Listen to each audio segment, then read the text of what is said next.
Want to become an elite level athlete? Well, look no further. The Reclaim Your Throne Elite D1 training course is all you need to take your performance from subpar to the creme de la creme of athletes all around the world. The purpose of this course is to give you a comprehensive weight training, speed, flexibility, recovery, and endurance program that is meant to prepare young athletes for collegiate and professional sports. This course is packed with over 2 hours of creative, action-packed lifts narrated and coached by yours truly to assure increased strength, speed, flexibility, recovery, and endurance. Hey, I get it. Training alone can be tough and can even make you feel misguided or somewhat unmotivated. But with this course, I walk you step by step through each and every lift to make sure you're using the proper form to prevent injuries and that you're hitting the correct muscle groups to render maximum results. So what are you waiting for? It's now or never. So go ahead and get the training course today so you too can reclaim your throne. So guys, we have to break down this video. We've got a series of videos about the passport kings, and we've got some American women who are dissenters. And then finally, we are going to hear from an actual foreign woman about what she's looking for in these passport kings, in these Western men who travel overseas to court them. So let's get into it. All right, guys. So the next video is going to be a dissenter who it looks like she dreaded her roots and then is kind of letting the ends do what they will. So I'm not necessarily mad at this. What I would say is I don't advise women to dread up, because in order for you to like change your hairstyle, you're going to have to cut your hair. So if you are going to try a dread look, I would say that's the only time I would really advocate for the weaves and stuff, because you don't want to actually dread your hair up as a woman, because you kind of limit your styling abilities. But let's get into it. Okay, y'all, I'm gonna try to make this fast, but I just found out what passport boys. This is the stupidest shit ever. And so I found. Okay, so you see what she's saying. She said it's the stupidest S word ever.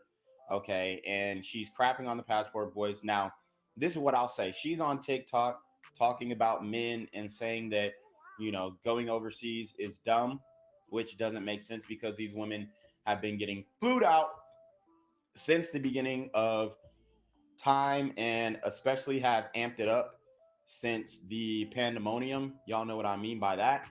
Uh, Another thing is, she said the S word. She cursed.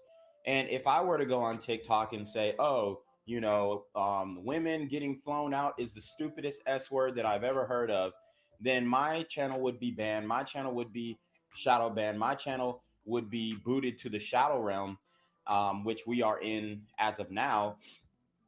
And it's just so unfair because these women can just say whatever they want about men. And when we flip it and start having, you know, necessary discussions about what they're doing, you immediately get throttled in the algorithm. And it's not just TikTok, it's YouTube, it's Instagram, it's Twitter, it's any social media platform besides Rumble. And it's absolutely disgusting because our voices are being limited and they want us to remain unheard, while these women just pile on to, you know, the men. Found out from TikTok. So I ran to TikTok. I did not pass go, so y'all can get my unfiltered response. This is the stupidest shit ever. Y'all done made TikTok pages. Let me explain to y'all. Let me explain to the people that. So look how mad she is. She's using the angry emoji.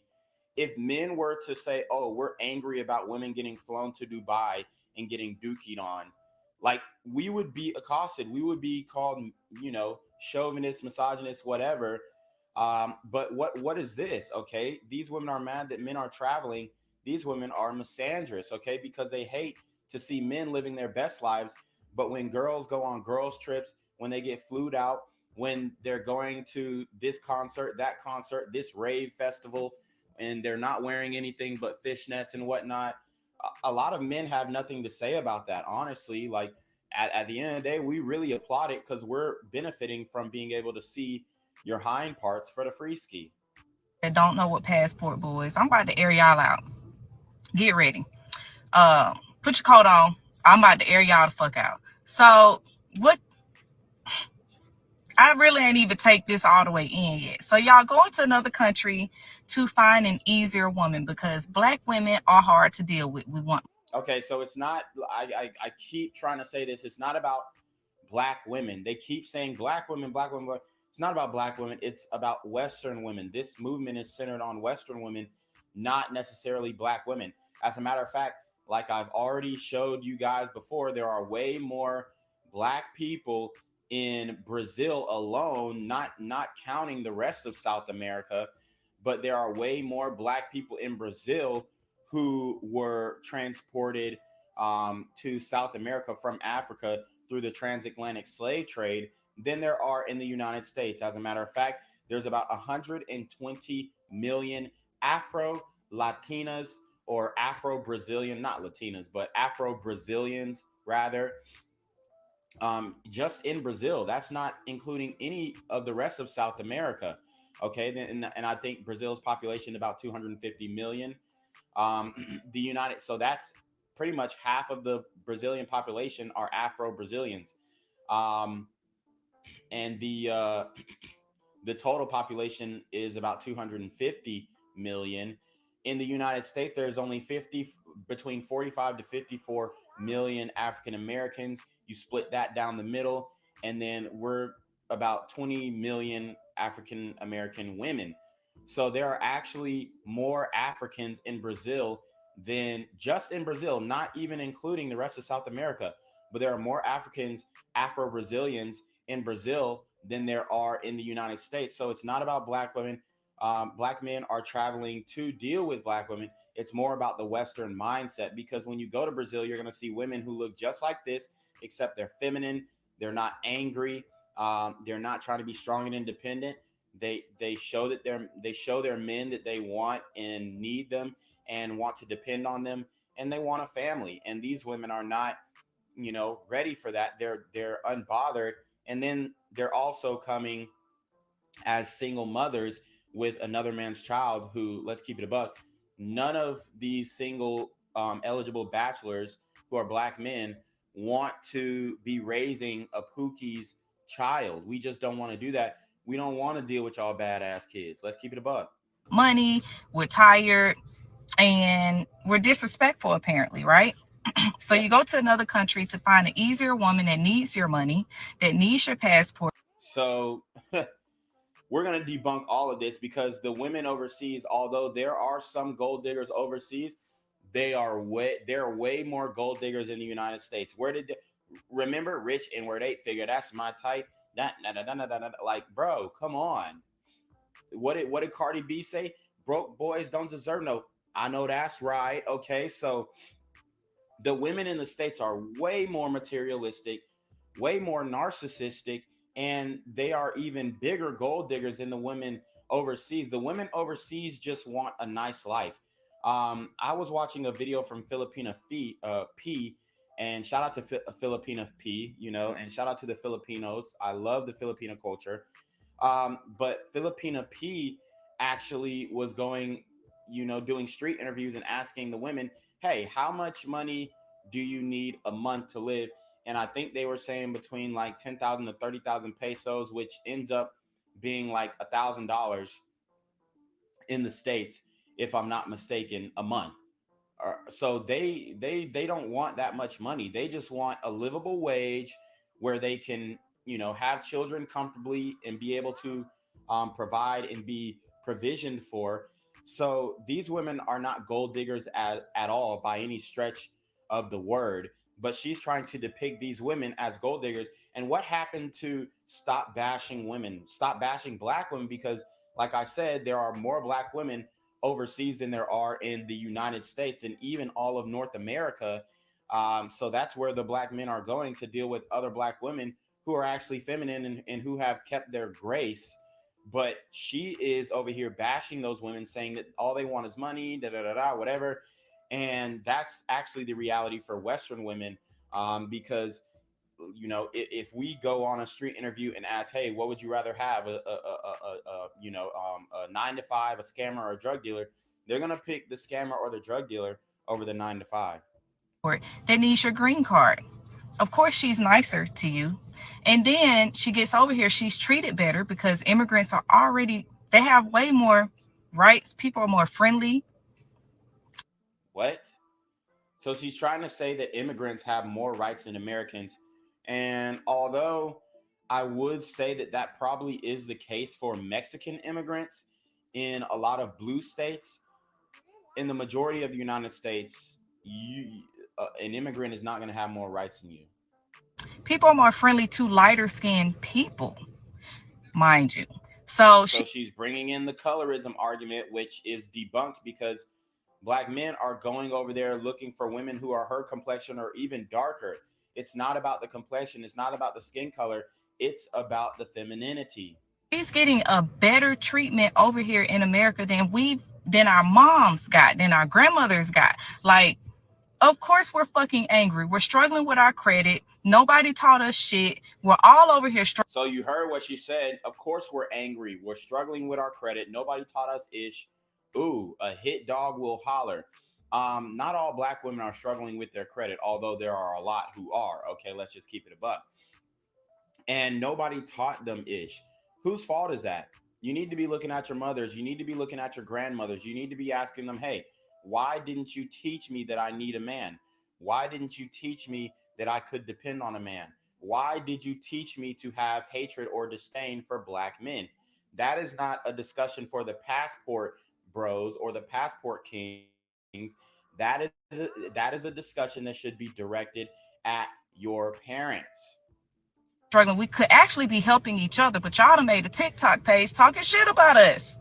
Mind you, y'all actually had me to the extent of talking shit because if a rich Italian man comes sweep me off my feet right now, bye. If a rich Italian man came and swept me off my feet right now, you think a rich Italian man is going to go for?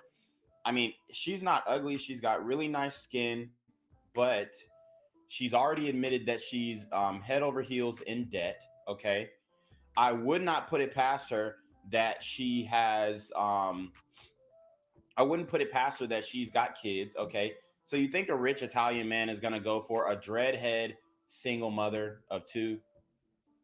Be for real.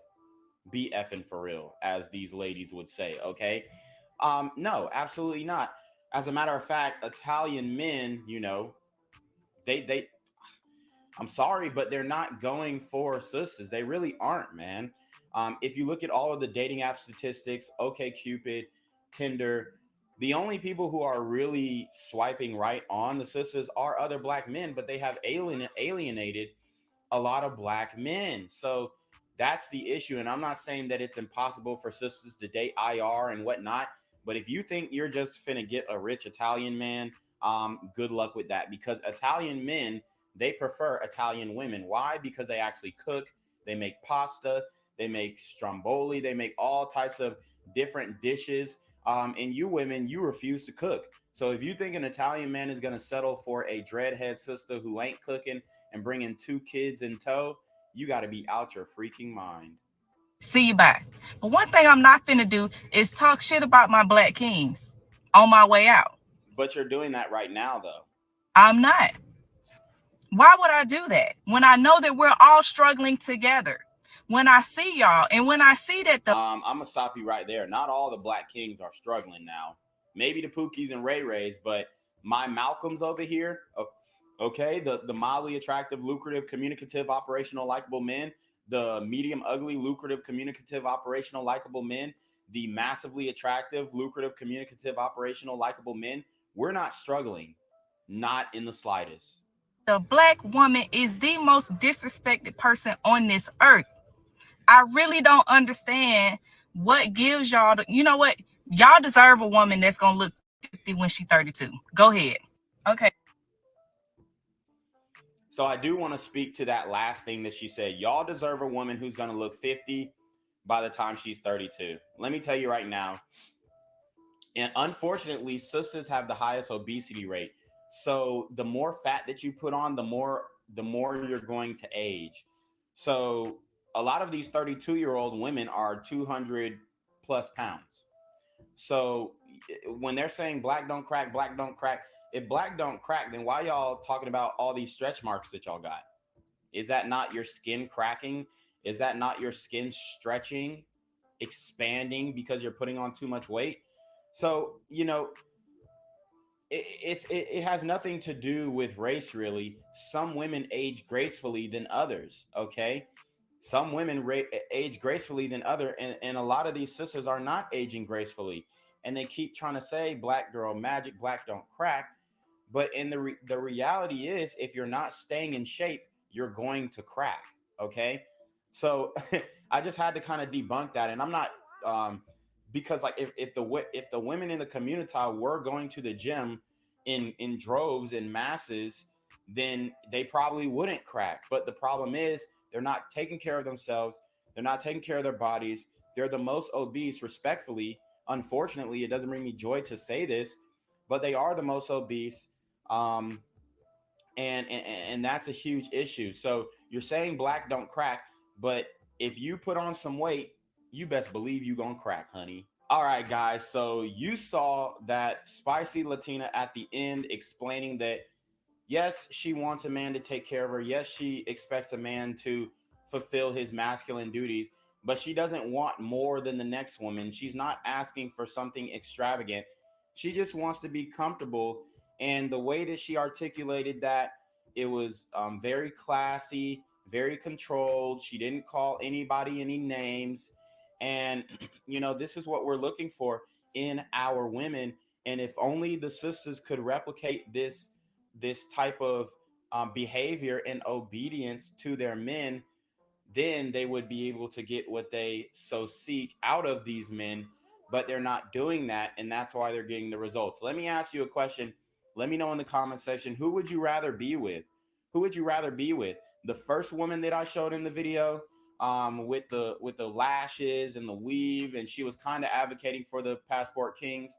The second woman that I showed in the video with the dreads, who was, you know, she was crapping on the passport kings and making excuses for why her life is the way that it is. Or the third woman in the video, the Colombian or Hispanic or Latina woman, who gracefully explained how all women want to be treated good and all women want to be put up, but it is a gross generalization to say that these women are gold diggers.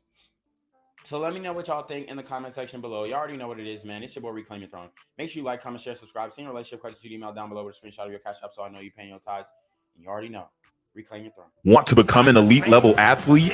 Well, look no further. The Reclaim Your Throne Elite D1 training course is all you need to take your performance from subpar to the creme de la creme of athletes all around the world. The purpose of this course is to give you a comprehensive weight training, speed, flexibility, recovery, and endurance program that is meant to prepare young athletes for collegiate and professional sports. This course is packed with over 2 hours of creative, action-packed lifts narrated and coached by yours truly to assure increased strength, speed, flexibility, recovery, and endurance. Hey, I get it. Training alone can be tough and can even make you feel misguided or somewhat unmotivated. But with this course, I walk you step by step through each and every lift to make sure you're using the proper form to prevent injuries and that you're hitting the correct muscle groups to render maximum results. So what are you waiting for? It's now or never. So go ahead and get the training course today so you too can reclaim your. What's good, cyberspace? It's your boy Reclaim Your Throne coming at you with another crazy video. But first, my goal is to get to 5,000 subscribers by the end of the month. So make sure you go ahead and like, comment, share, subscribe. You already know. Reclaim Your Throne. So guys, I want to break down this this live stream that Pearl just did. She was just live a couple hours ago. I mean, it was wild. The panel started off with 2, 4, 6, I think 6 guests, and ended up with like 2. So that's how controversial this panel was. And the boy King Richez was actually on this panel. And I'm actually deeming him the new king of the Manosphere. Okay. Pearl basically has passed the torch off to King Richez. He's been doing his thing and for a long time individually. And then Pearl, basically, I don't know if they signed no contract or whatever, but or he was signed to her agency. That's what something like that. But basically, Pearl is definitely putting other men on. She's putting black men on because a lot of people have criticism for Pearl. Okay. They like to say, oh, she's grifting, da da da, whatever. At the end of the day, Pearl is putting black men on. She really is. And she is giving not only black men, but black women a platform to speak about dating and relationships. And I think it's super dope how she's doing it because although she is about to reach 1 million subscribers, she's also grabbing people and bringing them up with her. And she's allowing for, male guests, specifically black male guests, to come on the show who are interested in this type of content or who have some type of following. And she's actually bringing those people up. So I get all the criticism of Pearl. Oh, she's a girl in space, whatever.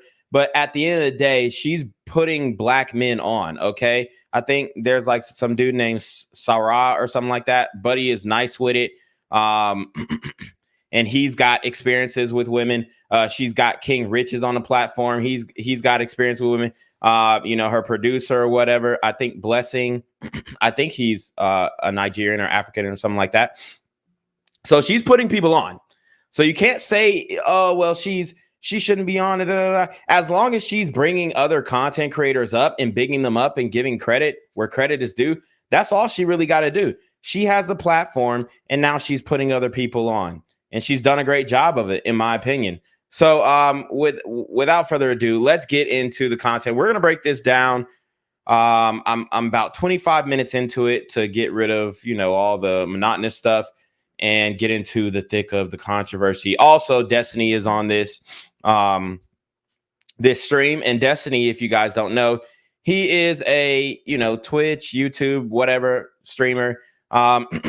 Basically on the left, he's more of a liberal, but I will say that I do enjoy his content sometimes.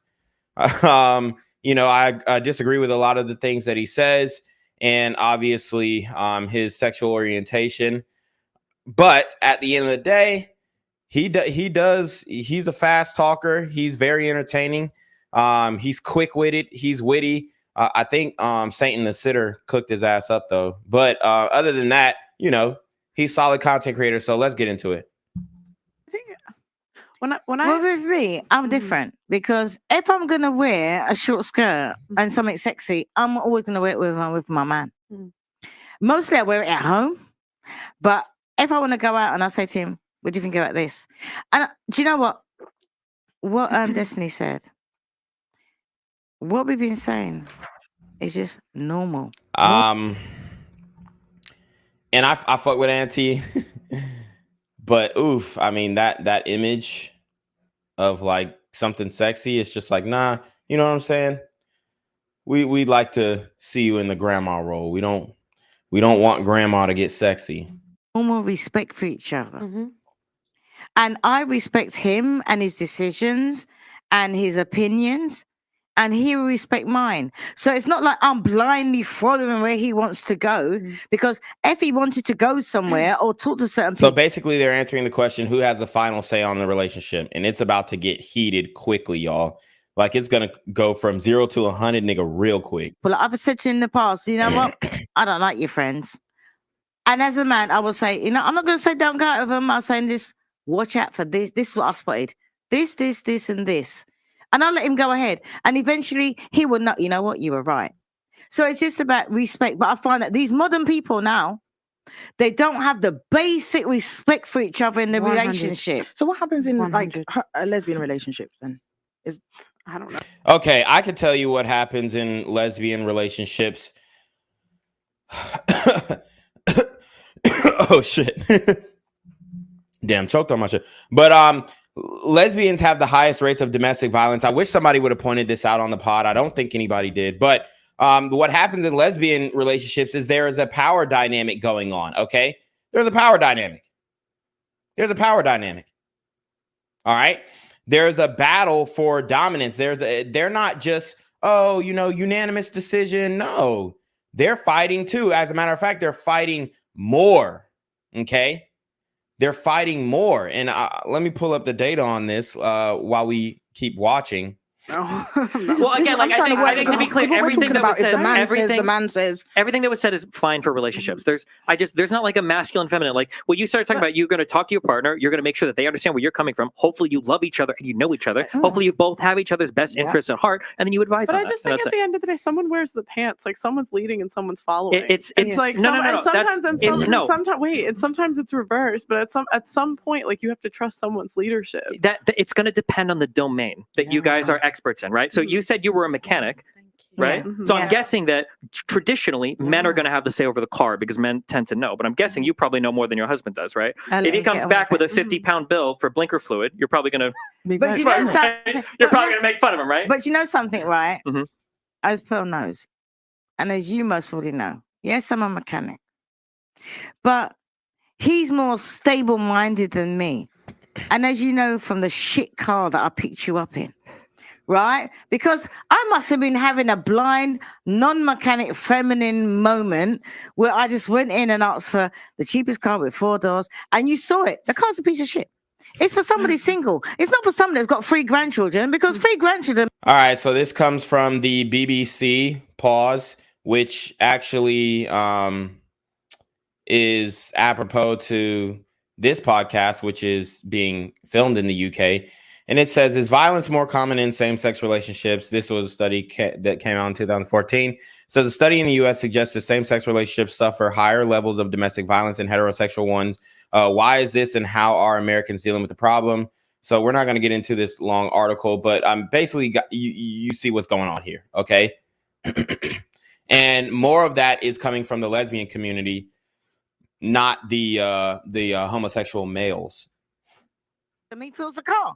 But whereas he hasn't seen the car yet because I didn't discuss it with him. And he's going to look at me and say, why did you get that car? Yes, I could take it back. But I've decided to punish myself for being such a stupid woman and choosing such a stupid car when I was. Sometimes I don't know what the fuck Auntie be talking about. Feeling in my most feminine moment. So, yeah, I can do that. Mm-hmm. But whereas, even though I'm a trained mechanic, my nails, and there's certain things that he will do in the car. No, I won't say that. Most of the things he will do. I always say your brake light needs doing, but he expects me to do the brake light because I'm trained to do just the brake light. I'm just saying that in every relationship, like both sides are going to know more things than the other side. But like, so there are going to be some things where the husband is going to have like the grand authority, but not because he's the man, but just because that's the stuff that he knows about. The woman has like the authority because she knows about. Like, I agree with you, but the last decision, you see, with me. We would discuss stuff, and I will say this, and he will say that, and then I might be right, and he'll say, "You know what? Go with you," or he might be right, and I'll say, "Go with you." But if we come to a stalemate, I will say, "You know what? We're gonna go with you because the decision is all yours." Because if the shit hits the fan, me as a bitch woman, I will say, "You know what? You made that decision." So the final decision is always his. Whether he agrees with me or whether I agree with him, I prefer the final decision to be his because he has to deal with it. I just think personally the ideal situation is when you're with a guy that you can trust his decision making. And I think the girls that I see where they wear the pants in the relationship, they're miserable. True. I mean, I know a lot of women who wear the pants in a relationship, out earning the men, women who are neurosurgeons and their guy just, doesn't really do anything. He doesn't keep up. They're miserable. And they're basically single moms with they're basically single moms, and the father is in the home and he's a stay-at-home dad, but he ain't really doing the dadding at the crib. He's just, in the basement, jerking off or something like that. But he's not really doing much, okay? And this is what you guys don't understand. These women really are miserable, and I know these women in real life because I interact with women on a daily basis through my personal training and other ways that I'm not going to get too specific on. But yeah, man, I mean, these women who are leading the relationship financially, they're not happy, bro. They really aren't. It just depends on the thing. There are plenty of women where guys wear the pants and they're miserable too. There are lots of people in miserable that's true. And I think a reason why a lot of the times the guy is wearing the pants and he's miserable is because he can't really be himself. Society has a negative connotation toward a male's a male's sex drive, a male's I'm not going to say thirst, but the want for variety. Like I said, sexual access and sexual variety is essential to a man's mental health. So if he is the breadwinner and like he's trying to do the good man thing, like be the good man and whatnot, at the end of the day, he's still going to have that yearning, and then he's going to feel some type of entitlement to that variety because, bro, I mean, when you are really putting up a woman for real, I mean, bro, y'all don't really understand, like, when you are paying for yourself and somebody else to live, that's one of the biggest things that you can do in life. One of the biggest decisions that you can make is to provide for somebody else. And women don't have that burden of performance. So men want to be rewarded. They want to be rewarded. Like, we want to be rewarded for doing that. But if our reward is, chore sex, then it doesn't make it seem worthwhile. That's why you have a whole bunch of guys going MGTO dub. That's why you got a whole bunch of guys going SYSBM. So you got a whole bunch of guys going passport bros, because they're realizing that, hey, man, why would I just be with this one woman and I'm essentially going to have to take on all the burden and I'm not going to get any type of, I'm really not getting nothing out of it. A lot of times guys aren't really getting anything out of it. And sometimes women aren't getting anything out of it as well. But if the guy is a provider, they're definitely getting at least housing, right? I mean, it's a big deal for a man to take on somebody else and take care of them in 2023. That's a big fucking deal. And that's what women want men to do in this day and age, even if they say, oh, equality and all this kind of stuff. Does it happen both ways? Sure, at times. I've just seen, I think that when women wear the pants, they're miserable. You know something, right? What I don't people have understand felt in a relationship, can I just say, why does someone have to wear the pants? Why can't we because make decisions together? Why can't we make decisions together? Like he said, if you have more expertise in that field, say, okay, like if I'm trying to make a decision with my man now, I know about properties, right? Say he doesn't know anything about properties. I'm gonna be like, oh babe, because I've bought a property, this is what I'm gonna tell you. And because he's probably like, men know more about cars. So are we supposed to believe that Esther is buying properties, or is that an analogy? Because I've broken down Esther's Instagram before and it's not pretty. And I doubt, I don't know if she does. Esther Oyinyi. Oh yeah. I highly doubt that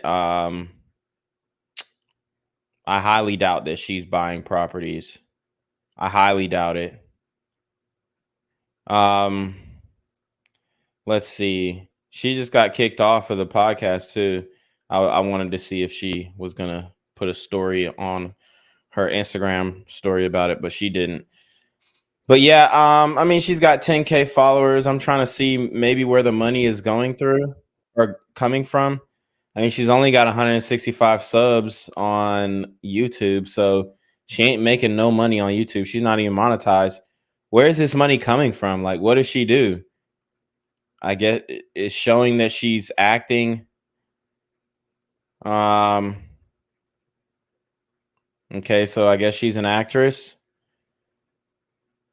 I'm just not really buying into the fact that she's just out here buying properties, honestly.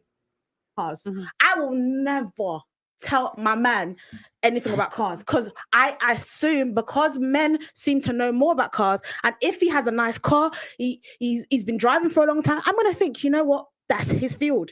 Why does it have to be someone wear the pants? Do you know something, right? That's what women fail to understand. When they hear about a submissive woman, do I look like a woman that just does what her man says? No. I want to take, for instance, you. My man is a saver. I like to invest in property. He has got more money in the bank than me. I have got more properties than him. And even when it comes to getting properties, he was a saver. He was like, no, we need to save money, whatever. And I was like, this is what I think. You know what he said? Go with it. Do you know what? I was right. It doesn't make a difference because he made the final decision. Because a selfish man, a man that just wants to feel all full of himself will just go with what he wants. And we're not talking about the lady in the red coat. I'm sorry. We're not talking about that. We're talking about where you've got a man that leads and a proper man. When you've got a man that you can trust, he will take into account what you said. He will take into account what he says, and he will weigh up the pros and cons, and he will come out with the best decision for you. Whether it means you side with him or whether it means it sides with you. All right, and if he's not sure, it's about to get heated up in a little bit. I just want to acknowledge some of the chats in here. Shout out to House of Lamar. He says, "What up?" Shout out to Mill Woods. He says, "Right." Shout out to Regula Degula. Dapping me up. Alpha Zoe says Beta Destiny. Alpha Zoe says go to sleep, Auntie. Yes, please, Auntie. You know, time for it is past your bedtime. Alpha Zoe says I don't mind dating a woman who makes more, but they tend to be horrible wives and girlfriends. They want full control of the relationship and are miserable. They almost always end up cheating or leaving. Yeah, and I ain't gonna lie, like I've dealt with some women who I'm not going to say that they made more than me because I really haven't dealt with a woman who made more than me. But I have dealt with a woman whose maybe trajectory looked like she was going to make more than me, like in college, where like you would, I was, you know, I was like a regular student. I'm not going to say I was no fucking scholar in college, but, you know, I made decent grades. But then like there was this girl that I was, you know, shacking up with. And she was like fucking honor class this, honor class that, you know, multiple scholarships to study abroad, all this kind of stuff for like each semester. So her trajectory looked better than mine, but did she make more money than me? No. So I can get that sense. But yeah, a lot of times the women who do make more money, they start to resent the man and they feel like they can do better. Alphazo says, be careful, fellas. Women out here begging for a Valentine's Day date. True. Alphazo says, even if your woman makes more, still get up and work. If she sees you being a house husband, she will lose attraction. That's big facts. Alphazo says, you better make some work, bro. Alphazo says, women are making more than a lot of men early in life, still keep masculine frame and don't be a pushover. Yeah, a lot of women between their 18 and 35 range, they are getting to that bag. I'm not going to cap. But then men start to, you know, edge up there around 835.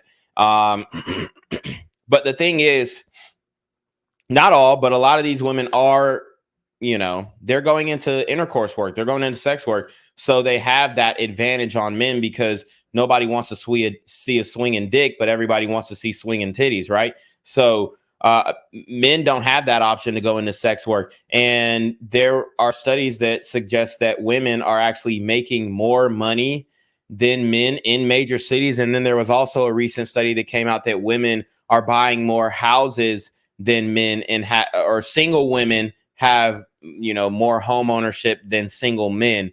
And I kind of want to break that down as well, because a lot of women are, they might be buying houses, but most of the time they are getting a loan. So the reality is men actually own or have more equity in their homes than women do. Women are just, you know, they're buying more houses, but they're also the most evicted when they're renting, and specifically Black women.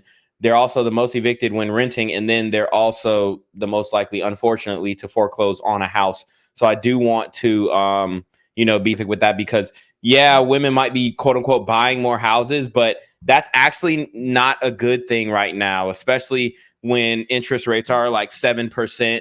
I mean, I got hard money loan interest rates that are 6.9%. If you're getting conventional FHA loan and the loan is 7%, you're out of your fucking mind. If I can get hard money for 6.9% and you're doing a conventional loan where you got to put 20% down, you out your fucking mind. If you think I'm finna pay 7% on a 30-year mortgage, hell no. That's great, bro.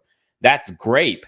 And a lot of these women are signing up for these mortgages just to be like, ooh, I'm a homeowner, but they don't even understand like when to get in, the interest rates and how important that is. And, you know, how important it is to get a fixed rate mortgage instead of an adjustable rate mortgage. They're not even comprehending that. They're just going in, ooh, you know, here are my tax returns. I got my good corporate job, or I got my good city job, and I'm going into the bank and I'm showing them my tax returns and I got the money to put down on a house.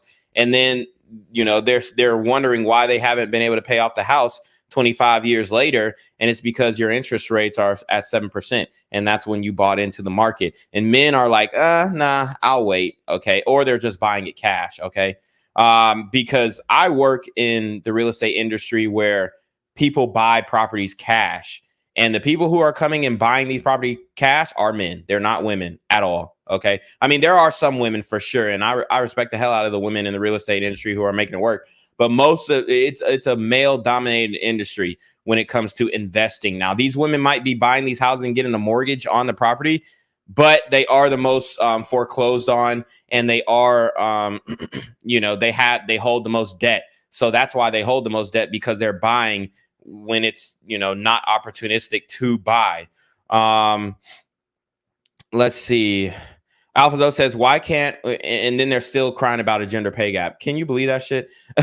Alphazo says, why can't we make decisions together? Terrible advice. It never works out. He also says men should be the final decision maker. Take her advice only if she specializes in that field of expertise. Facts. Alphazo says she gets flown out and skeeted on. She ain't no boss, referring to Esther. He says, okay, let auntie cook before her bedtime. She making sense again, right? Night-ish says, salute at Reclaim Your Throne and chat room. Shout out to Night-ish. Alphazo says, very true. Women own 70 to 80% of the debt. Most evicted and tend to try to keep up with the Joneses, which sends them on the path of poverty. All that women have high net worth is only between age 18 and 30. Right.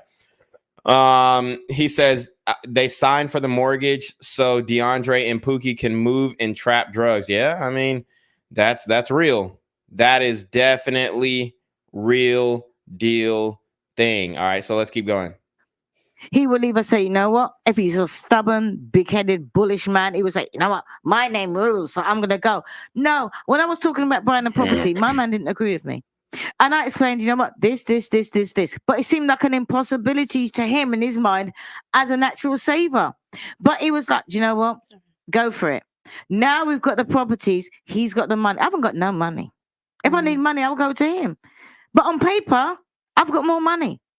But in reality, he's got more cash.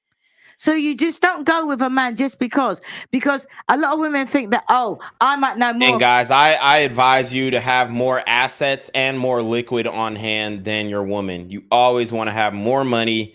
You just want to be doing better in life than your woman. That's why you should date younger women, so that, you know, you can pretty much fend off that possibility that, hey, you know, she might just hop her ass on OF. At least I have something established right now, so that she'll see that, you know, she has to follow my lead in order to succeed, because that's how the relationship is going to succeed. Okay.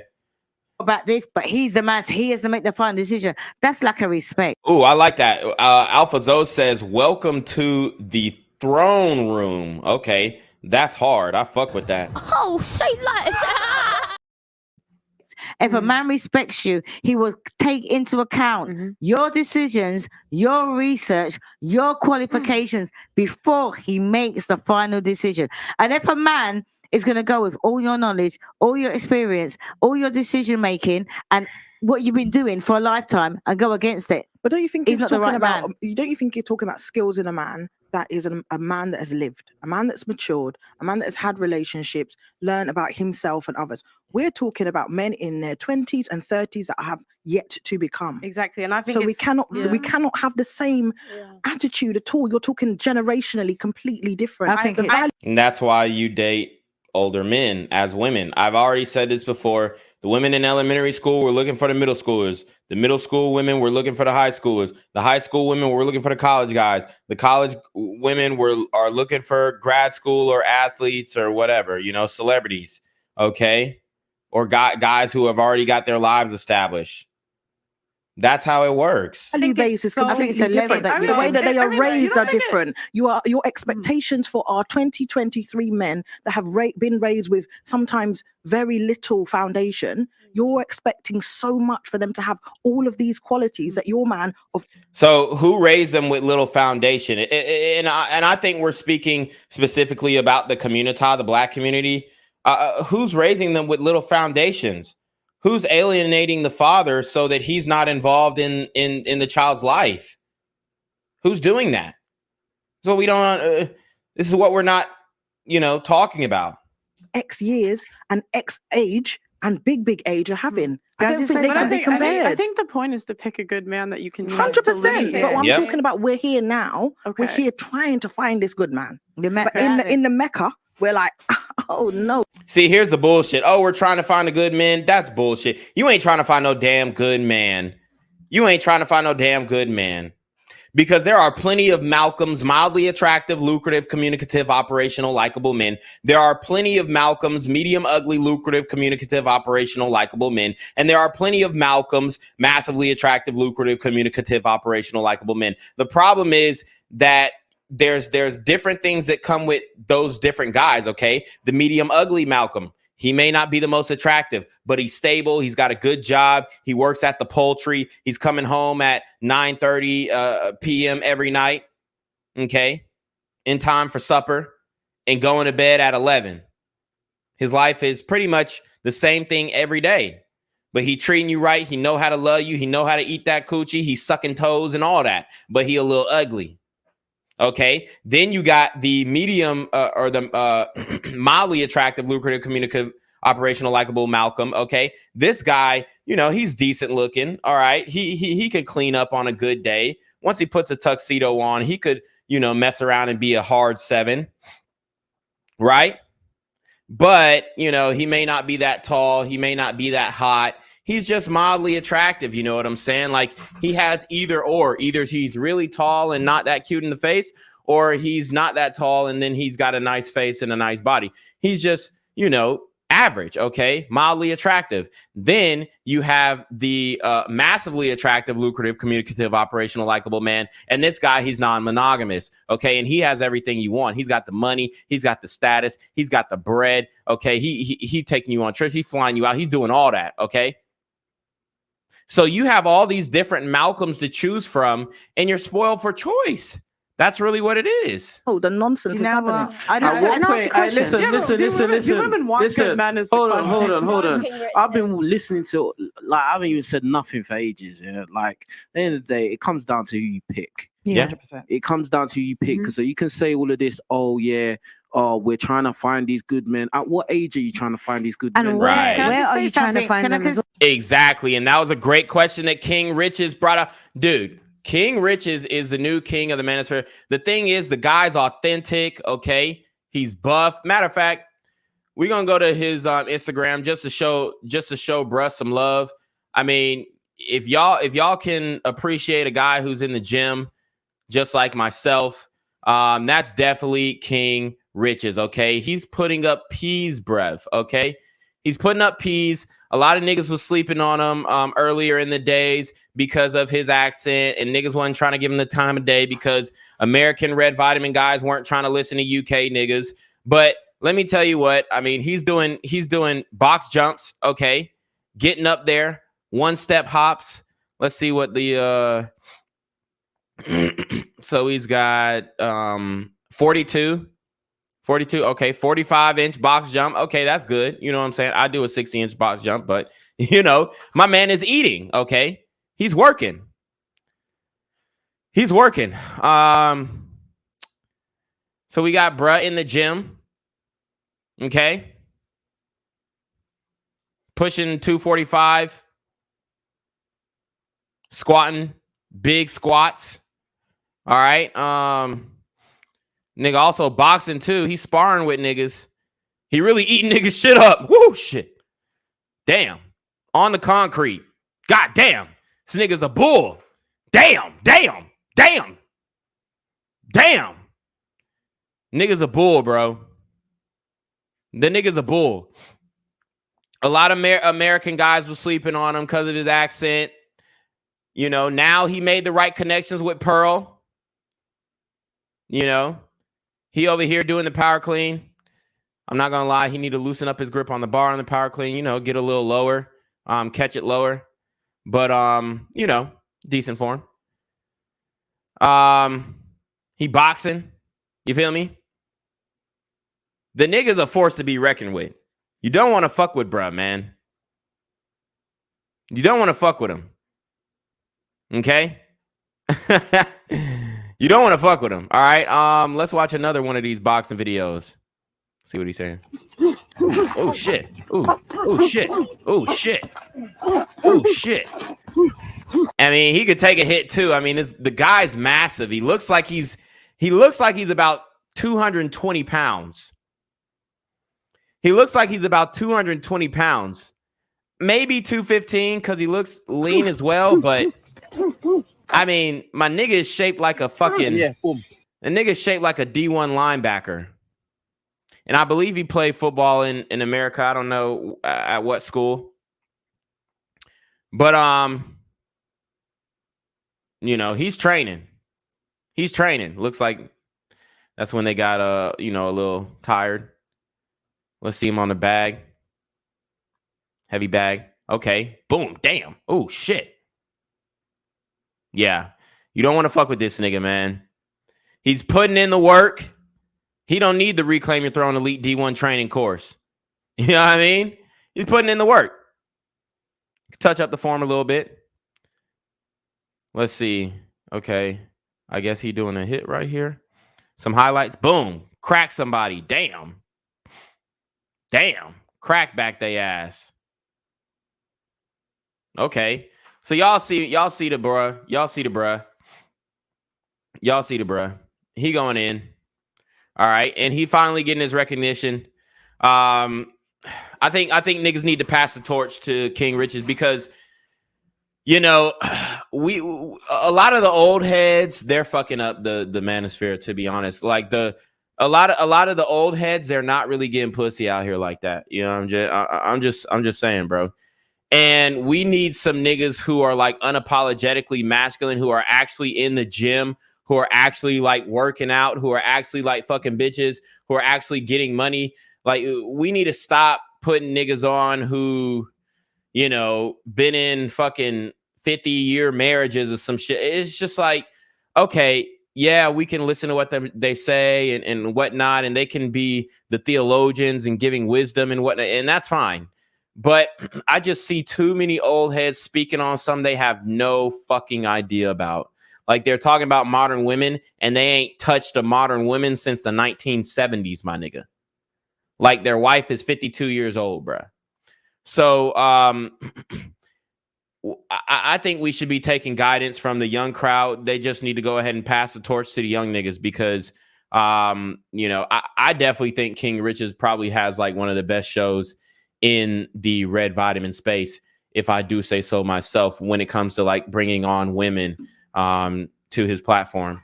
Say something, King Richez. Yeah. Right? You're saying about picking. The problem I find nowadays is that the women's picking. Don't let the women pick. The men's supposed to pick. Yeah, that's no. what I'm saying. And I agree with that, but probably not in the way that Auntie thinks that I'm going to agree with that. Okay, so let the men pick by let your fathers pick. Let your uncles pick. Let your brothers pick. Let the men in your life pick. Or at least let them rule people out. See, women don't want to consult with their parents. I was in a discussion with this woman the other day, and I was telling her, hey, you need to, you know, bring in your you know, a male family member to help you mate select. And she was just so against it. She was like, why do I need to, like, I'm going to date who I want. I want to, okay, cool. Now you're wondering why you are single. It's that simple. It is that simple. Okay. Right. The problem is that it's what Camilla. Yeah. The problem is at 25 there are no men like this. Okay, if you're a 22-year-old woman, you're not going to find a 25-year-old guy that's ready to take charge and lead everything. That's not true. No. And Destiny's not wrong. Destiny is not wrong. I mean, at 25, yes, you can have some men who are in the position to take charge. It's not many though. Okay. Me personally, I matured a lot faster. And I had my own by 25. Like I had my own house. Like I had multiple properties. Like I had situations lined up for myself outside of college. But most guys at that age, they aren't going to have shit, and they're not in a position to tell nobody anything, let alone a woman. So I think that's where the disconnect is coming from, because you have a lot of purposeless guys with no direction, and then they're trying to lead a woman, but it's like the woman's like, oh, where are you leading me? And I'm not going to just submit to no old man. And my thing is, and this is where the accountability comes back onto the women. If you chose this man and you laid down with him, meaning you spread your legs, you let that nigga pap you out, and you did not have trust in him at least to lead you to greener pastures, whether it be on some money shit or whether it be on some lifestyle shit, whatever it is, maybe on some emotional shit to fulfill your emotional needs. If that man was not able to lead you to greener pastures, then then you chose wrong, and that's up to you. And you shouldn't have opened your legs unless you knew and were confident that that man was going to be able to lead you, because a lot of women are just fucking because they think the nigga is cute, but then they're getting mad on the back end talking about, oh, I wasn't going to follow him. I shouldn't have followed him anyway. And it's like, you shouldn't have slept with him in the first place if he wasn't fit to lead, if he, you know what I'm saying? So that is absolutely true. That's absolutely true. No, I'm so sorry. No. I know there are a lot of children on this panel, but you're not going to find a 25-year-old guy that has all of it. When the average kid gets out of school today at like 22, 23 years Not old, in England. No. you thinking, how when in England you finish college? But wait, 18? No, you don't. University? University, No, 25. University. Oh, I'm sorry. We call it different things in America. Yeah. If in university. Yeah, I mean, most people, they're getting out of university 22, 23 years old. UK or United States. If you finish that at 20 to 23, there's no way. 21. That's if you do a 21. full degree. 21 is like, you know, you're not really spending time in college like that. You're pushing it. You're doing like a 3-year degree or whatnot, or you've got credits coming into college. I mean, you can finish it at 21 for sure. There's no way. Students, you can At 24, 25, as a man, you are not going to have all the faculty that you will when you reach 30, 35. You don't have that lived experience yet to know what it's like to lead a household, to live a life, to exist in like the world and to navigate it in a responsible way. I think it's so funny that you guys are the first ones to say that we have too high expectations and then come and tell us that we're not picking the right men and that we're just picking irresponsible men. Well, you aren't picking the right men, and I'm not going to say that women's expectations are too high. They're misplaced. Okay. Because what women really need, which is mostly that emotional fulfillment and obviously the protection and provisioning, but you can get protection and provisioning from a Malcolm. The problem is that their physical expectations are too high.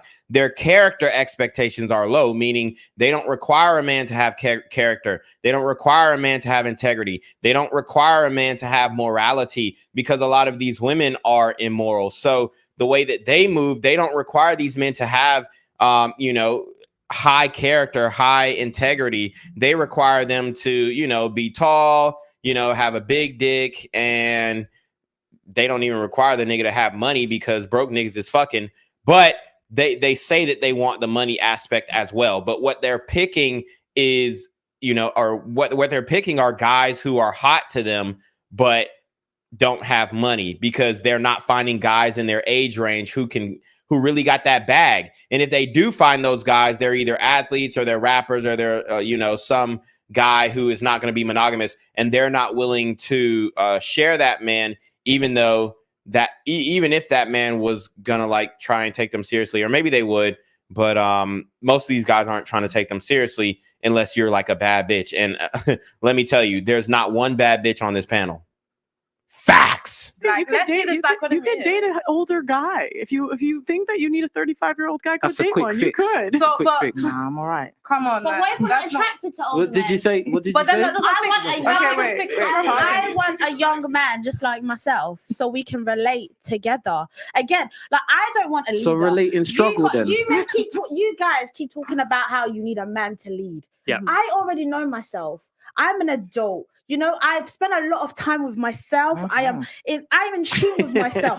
What I want is partnership. Yes, my love. I want a man that we can actually share experiences together, rather than a leader. Yeah, I think the problem is when I listen to Pearl and Richez and Auntie, a little bit, mainly you two guys, it feels like you guys are saying that women need to look for fathers. That's what I ain't looking for no daddy.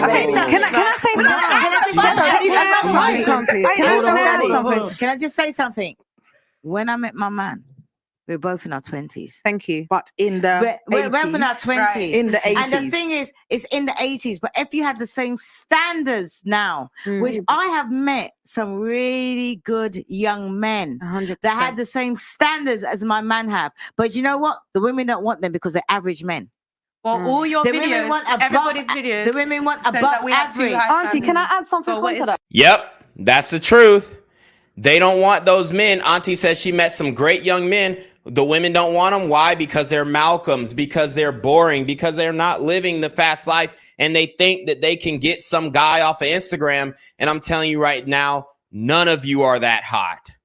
None of you are that hot. The only one who has even an inkling of potential is the one on the far right. And she's about 15, 20 pounds away from being what she needs to be to get a high value man. And that's the reality. That's the reality. When I met my man, I was average. He was average. He was sexy as hell, and all the young girls wanted him. Do you know what I mean? But we were both average people, and he was always sensible from. But you're from sounding like young. I need to settle. Why can't I want amazing?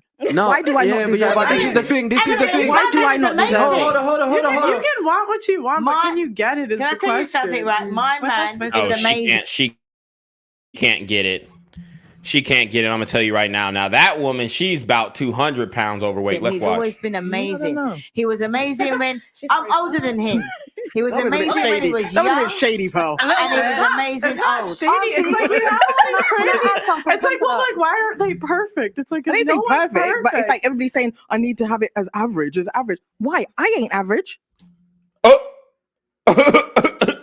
she's not average. Look at K. Richez. He like, bitch, what? You're not average? If you're not average, I don't know what is. And guys, they want us to cuff this. This woman thinks that she's not average. Ma'am, I'm sorry to cut it to you. I'm sorry to break it to you, but you are below average. Way below average. Okay? You're overweight, below average. Off rip. 40, below average in attractiveness. I mean, niggas might titty fuck. Niggas might get some head. Niggas might even hit it from the back. But niggas are not wifing, bro. Now, what I will say, though, is she does look decent for her age. She's not wrinkled up. But, ma'am, she has potential too, but she's 200 pounds away from that potential. And y'all know how difficult it is for older women to lose weight. So I'm not even gonna lie. Like, she's got a decent face under the fat, like as far as the symmetry goes. But unfortunately, she's below average because of her weight. And that's what made you below average. You're not even average. You're below average. Looks like she keeps up with herself, but hey, it is what it is. Men don't give a fuck about no clean fat bitch. You're still fat. I am not average. I'm going to let you know right now. What makes you not average? Because if I look at my age mates, my successes... Her age mates. So now she's looking at the women that are her age. But guess what? I bet you won't look at them 20-year-old women because you cannot compete. If I look at my age mates, okay, well, don't look at your age mates. Go look at the 20-year-old women. And you are below average because your age mates, they're married. Maybe not the black women, but go look at the other women that you went to university to, because I guarantee you were a minority at that university. So go look at those women. They're married. Okay. And they want us to cuff this. Let's listen up. My achievements, my personality, my drive, my motivation is unmatched. Can I just say something for once? Are you a single parent? I am a single You're parent. average. I'm average. I'm average. You know, but can you ask me? No, but can you ask me why I was a single parent? No, can you ask me why I'm a single parent? I'm a divorcee first. I'm a divorcee from a man. You know, I was a single parent. But you assume why I'm a single parent. You think I just woke up and I. It doesn't matter. You're a single parent. You see, men don't give a fuck about the explanation. Yeah, if a nigga is trying to be big stepdaddy, he might give a fuck about the explanation. Oh, well, how did you get to this point? But at the end of the day, you got a kid, you got a kid. You're automatically ruled out.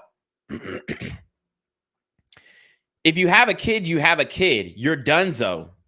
You're below average, ma'am. Accept it. Lose the weight, and maybe you could be above average in your age group, but you'll never even be average attractiveness anymore. That time has passed. You'll never be average attractiveness anymore. That time has passed. Your arms look like my thighs.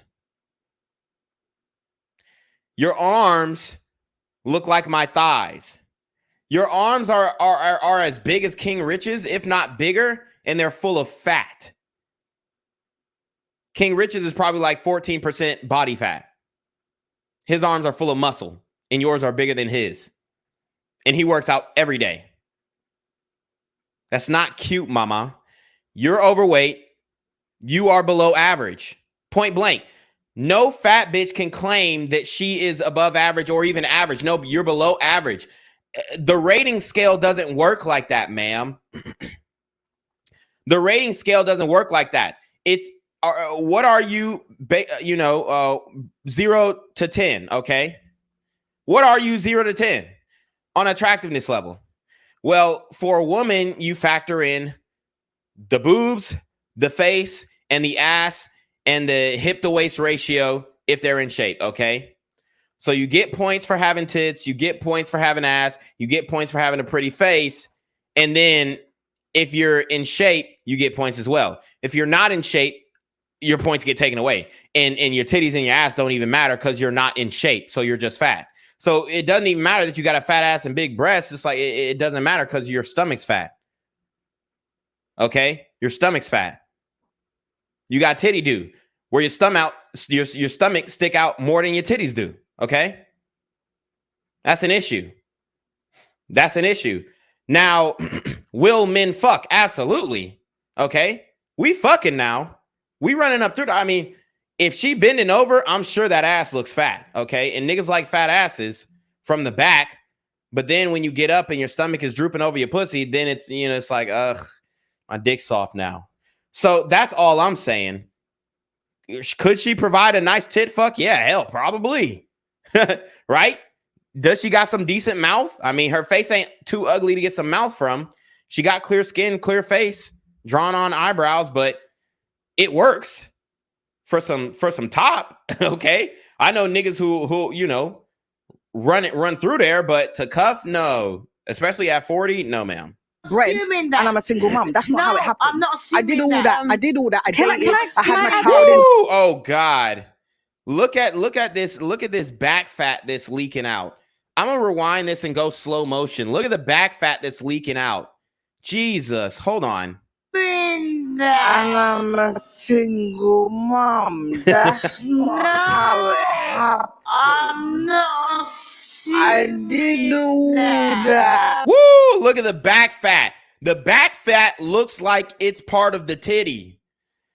This is a whole you could just. The back fat looks like a part of the titty, dog. Oof. And then she's got it pressed up in these high-waisted pants. Bitches be wearing high-waisted pants to hide their stomach. Ma'am, how can you think you're above average? It's absolutely insane. You have fat women thinking that they are above average. It's so wild. It's so wild, man. I did know that. Jesus, the back fat. Wow, it's all right though, man. We can work that out. Just get the Reclaim Your Throne Elite D1 training course, and we will get that shit worked the fuck out real quick, real fucking quick. All right, let me get to some of y'all's chats. Let me get to some of y'all's chats. Dream Chaser Productions DC, wait on it, says, two legends, quarantine on a king, Richez, this show about to be 5 big facts. Alvazo says 60% of black men are at least middle class or higher, but they complain that men aren't financially attractive. We broke and dusty. Exactly. And black men are only out earned by white men by, about $7,000. Okay. We're not even that far away from white men. And the reason why black women think black men are dusty and all this other shit is because they're dating like the Pookies and Ray Rays because that's all that they're attracted to. But if they would date like some high class, upper echelon black men, or even middle class black men, the Malcolms, the mildly attractive, lucrative, communicative, operational, likable men, or the other Malcolms, the medium, ugly, lucrative, communicative, operational, likable men, if they would give these guys a chance, then they would see that these guys aren't so dusty. Okay, these guys aren't so bootleg. These guys aren't so busted up. These men are out here and they're grinding and they are working and doing the right things in order to ensure their future. The issue is these men are dating out. These men are becoming passport bros. These men are becoming SYSBM. These men are becoming MGTO dub. So that's what's happening. It's not that there aren't enough men. They're just walking away from y'all respectfully. But if you have 30% of African-American male college graduates who are dating out, and it's probably going to increase with the passport bros movement and all this other IR dating movement stuff. It's incumbent on you guys to keep black men interested, and they're not really doing the best job of doing that, especially when you are a overweight 40-year-old woman and you're claiming that you're above average. It's absolutely insane. Nightish says 3% to 5% is upper class, 12% is middle class, so 80% to 83% are lower class. They love broke dudes. They can control and cheap liquor. A so-called high-value man they feel is controlling facts because high-value men implement rules that these women don't want to follow, so they go to broke men to be able to control the situation. But the reality is the broke men, the reason why they'll date the broke men who are super hot, and these broke men who are hot are still going to cheat. So if you want a hot guy, then you might as well get a rich hot guy who's going to cheat rather than a broke hot guy who's going to cheat. Nightish says no, he's cool. And the broke hot guy is more likely to get STIs and STDs than the rich hot guy. Okay. AlphaZo says put in the work and the results will follow in time. He also says, I think he did a collab with Fresh and Fit in London. Yes, he did. King Richez. It was a good video, so y'all go check that out. Nightish says he did. He talked about it. AlphaZo says, my UK bruvs be dope. I don't know why the UK girls disqualify them so frequently. Wow. Yeah. AlphaZo says, why that offensive guard next to him want to match with Richez, right? Nightish says, Pearly Things is sick, or so she says. He says, yes, it's a whole new world. He also says, it used to be arranged marriages. Alvazo says the old heads be scared to mentor us young bulls, SMH. They want clout and recognition, but be married or committed. Not all, but most. Right. 1204 strikes back, says King Richez said he played NCAA college football in America. What team/college did he play for? I'm not sure. Alvazo says I took off at 21, but I didn't mature to know my worth until 25. Romare Dubois says he's correct. Alvazo says they don't act on or seriously pursue those expectations until they decline it and becomes attainable. Romare Dubois says the first mistake Destiny is making is trying to tell 4 women about manhood. They are going to just naturally doubt him because women never had an argument that they think they should lose. Right. Alvazo says most girls are a Lizzo or Lotto chasing after a married 21 Savage. Right. Romare Dubois says they don't want the bricklayers of the world. Facts. So I'm going to try and get the rest of you guys chats, but we do have to get through this. Can I had my child in really wedlock. quickly? I did Going all back that. to what we were saying It's just before. that because sometimes as a single parent, because you've been in the relationship, you've been there before, you've got different expectations. No, I'm saying I didn't start as a single parent. I met my husband and I had a child. Nobody meets as a single parent. I really don't like the way you guys assume I'm trying things to about say, single my parents. man was a single parent. So I'm not just assumption going against the women. My man was a single parent too. My man was also a single parent. So does that make her average because she's a single parent? Guys, why is average an insult? What is so wrong with being I ain't here to be average. Yeah, there's nothing wrong with average. There's nothing wrong with my Malcolms, my mildly attractive, lucrative, communicative, operational, likable men. There's nothing wrong with my my medium, ugly, lucrative, communicative, operational, likable men. So we're gonna have to stop that talk right there. Guys, Can I add something? Wait. There's how many people in here? 8? Most of us are average. Most people are average. Can I say something? And when you talk about drive, that's not things that men look for. I'm not looking for what men's looking for. I'm looking for what I'm looking for. This is the problem. Okay, so And that's your problem. You're saying, oh, I'm not looking for what men are looking for. I'm looking for I'm looking for. Well, when you want to date a man, you need to be looking for what he is looking for. Just like when you want to date a woman, you need to have what she is looking for. So men have to do shit, but what do women have to do? Oh, they just got to look for what they're looking for. It's bullshit. when you speak about average, right? Because remember, everything we speak about needs to be within context. Definitely. Okay, so when you spoke, you said compared to my peers, right? Yeah. So my age mates. So maybe compared to your peers, you may not be average. But that's what that was my evidence of why I'm not however, average. No, you are. I mean, I guarantee her peers, especially at university, I guarantee her white peers are in a lot better shape than her at 40 than she is. Facts. Guaranteed. So you're below average. However, if we go to another context, right, and then we compare you to people like Rihanna, Beyonce, who are 1 in 9 billion. And that's the whole point. And it's not 1 in 9 billion, it's 1 in 8 billion. But even then, those women are above average. So if you think that you're above average, then you're saying you're in the upper echelons or at least close to them. And you don't even have to be a Rihanna, or you just have to be a bad bitch.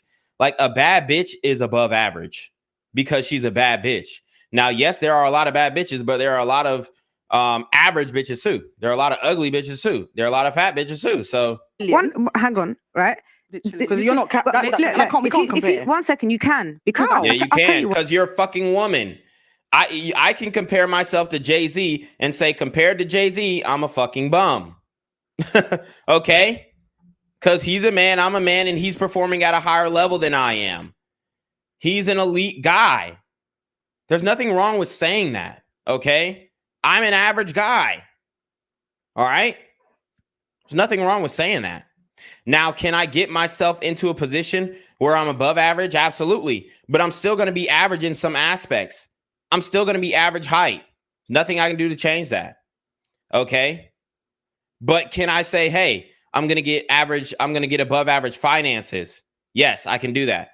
I'm going to get an above average body. Yes, I can do that. So that I can tip the scales in different categories. The reality is these women, they don't understand that they're average and below average all the way around.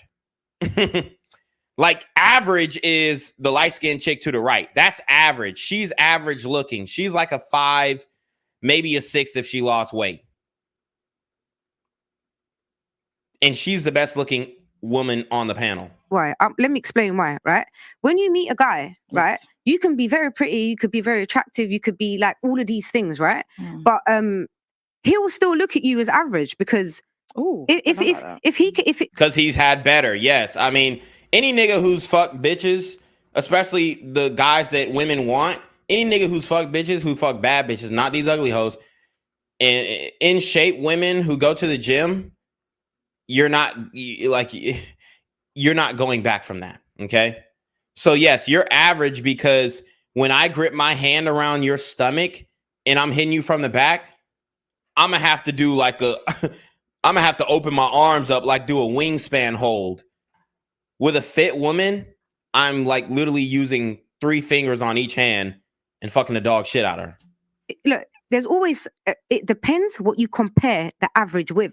Okay, so like you said with your peers, you can apply that to that. But if you apply average on a larger scale, okay, where people are millionaires, people are mad famous, millions of followers, they all look at you as average compared to that person. Do you know what I'm trying to say? Percentages, though. No, but we have to look overall because. Yeah, I mean, and this is what women still think that they can compare to men in these classifications. Like they think, oh, I'm educated, I got money, da da da da. You still can't compare to a man because we don't look for that stuff in you. What we're looking for is the way that you look. So you look below average compared to other women your age group because you're fat. That's pretty much all it is. You got to remember, people are being brainwashed out here. They're looking at Rihanna, they're looking at Beyonce, they're looking at what the problem all of these people. With this? The whole thing is one sec, if you don't mind, can I just finish what I was saying? So that's the first thing I was going to say. It's in context, right? Who you're comparing yourself to, because nowadays guys are looking for girls. The majority of guys, because look, I'm a woman, right? But all my life, I'm road, I'm hood. All my friends are savages. I'm road, I'm hood. All my friends are savages. This is a woman, a white woman at that, trying to claim street status. Dude, you can't make this shit up. You cannot make this shit up, bro. This is a white woman trying to claim that she's street. If the status ain't hood, I ain't checking for him. Better be street if you're looking at me. I need a soldier. What the fuck? I'm road, bruv. I'm hood, bruv. I come from the gutter, bruv. Man, if you don't get your dumb ass out here, you know niggas will slap the fuck out you. Like, this shit is so crazy, bruh. And this is what I'm saying. A woman, like, she's trying to claim that she's from the streets. But if I was in the UK and I walked up to her with a fucking shiv, bruh, I guarantee she giving up that ring. I guarantee she giving up that watch. I guarantee she ain't finna do shit. Guaranteed. All right, man, these hoes, it's crazy the masculinity coming out these bitches, bro. And shorty about 50 years old. Shit is ridiculous. Because nowadays guys are looking for girls. The majority of guys, because look, I'm a woman, right? But all my life, I'm road, I'm hood. So you're below average because men want feminine women. Men want girly girls. So I mean, you're below average. You're below average. All my friends are savages. They're all roadman. I don't cares? Chill with girls. And guess what? Nobody gives a fuck. Nobody's scared of them bitch ass niggas. Yeah, I said nobody's scared of them bitch ass niggas. She tried to say that to get people, you know, scared of her. I said, man, ain't nobody scared of your motherfucking friends. Them niggas pussies. If they running after a bitch to do a bitch bidding, yeah, I said it. That ain't how the streets go, bitch. You can't just call, like, she just thinking that she just gonna call these niggas up and they just finna go and spin the block for her. Fuck out of here. Them niggas, don't you know if them niggas ain't spinning shit for you? The fuck, you gonna get your husband to do the dirty work or your fiance to do the dirty work? Call me when you want the dirty work done, nigga. She full of shit, bro. You ain't got no soldiers. You ain't got no riders. Nigga, I'll slap the fuck out you in the street and you won't do shit. Like, she really think that she hood. Bitch, shut the fuck up. But one female, that's my friend. All my friends are males, so I hear them when they speak. This younger generation, a lot of them are actually looking for girls with money. No, the fuck they're not, bro. Where is she getting this shit from? Where is she getting this shit from? The niggas who are saying that are trying to finesse. So maybe she has been getting passed around by these street niggas because these are the Pookies and Ray Rays that we're talking about, guys. Those are the niggas who are looking for women as a come up for money. Like, bro, the guys that I am around, oh yeah, I guarantee they ain't got shit themselves. These young guys, yeah, because they're fucking broke. They want to finesse. They want to come up. They ain't finna take these hoes seriously. What does she think this is, bruh? What does she think this is, man? Like, she thinks that these young guys just want to, they seriously want a woman to provide for them. No, they finna scam that bitch. They finna scam a bitch like you. I'm finna get married to a bitch like you so I can divorce your ass and get the bread because you make more money than me. It's a finesse. It ain't no like, bro, she really thinks that these dudes are genuinely wanting bitches who make more than them. Yeah, so they can rob their ass. That's what they want. Girls with money, girls with cars, girls with that's how they're thinking now. Their thinking is completely different. So no, a they're normal not. Basic 9 to 5. No, they're not. I'm a young nigga. I'm gonna tell you right now, we're not thinking that. Dumbass. Working person or working class or whatever. It's average to them. It's average because they're seeing these things every day. So that's the first point I wanted to make, right? The second point I wanted to make is people are like, oh, you know, the man should be in control. The man's Shout out to Distant Lights. He said she thinks she Vito Corleone or something. Yeah, exactly. Who the fuck this bitch thinks she is, man? Niggas will slap fire to listen to the man and the man's got the power. But really and truly, right, if you're married, right, or you're in a serious relationship with a man, you're the one that's in control. You're the one that's in power. And I'll tell you why, because when your husband respects you, right, he'll do anything for you. You ring him and say to him, look, I need milk. He's dropping everything and he's coming, he's bringing milk. If you ring him and say to him, I need this, or something's happened, or he's coming running straight for you. So really, you're actually in control. As long as there's respect there, right, and there's the love there, and you're playing your role and he's playing his role. They say that a woman is the neck to a man's head. So you can tell. I don't believe that shit. Some dumbass shit. Nigga, the man does whatever the fuck he want to do. How about that? Like, bruh, stop like, oh, behind every great man, there's a great woman, bruh. That shit is bullshit, man. This shit is getting debunked every day. The great men are actually getting divorce raped, and then they're doing better without the woman who divorce raped them. Turn his head, whichever way you want to turn his head. You just got to know how to. What were you going to say? You want to say something? I really hate how being a single mother diminishes your value as a human being. Too bad. Don't make the decision then. I mean, I really hate how it doesn't diminish your value as a human being per se. It diminishes your value in the dating market. It diminishes your dating potentiality. It diminishes your attractiveness to men. Yeah, you might look decent, but damn, that bitch got a kid. Can't do it. Can't cuff it.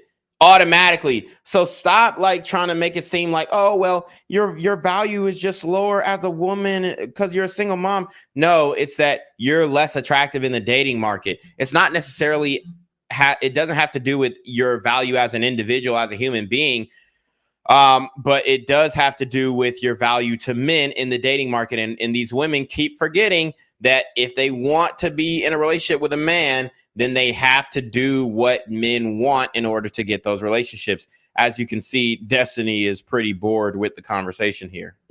How you can go from a 10, suddenly everyone's like, oh, now you're a 5 because you're single. But that says nothing about who you are as a person. That says nothing about your marriage. Actually, it does say a lot about who you are as a person. It shows that you don't plan for the future.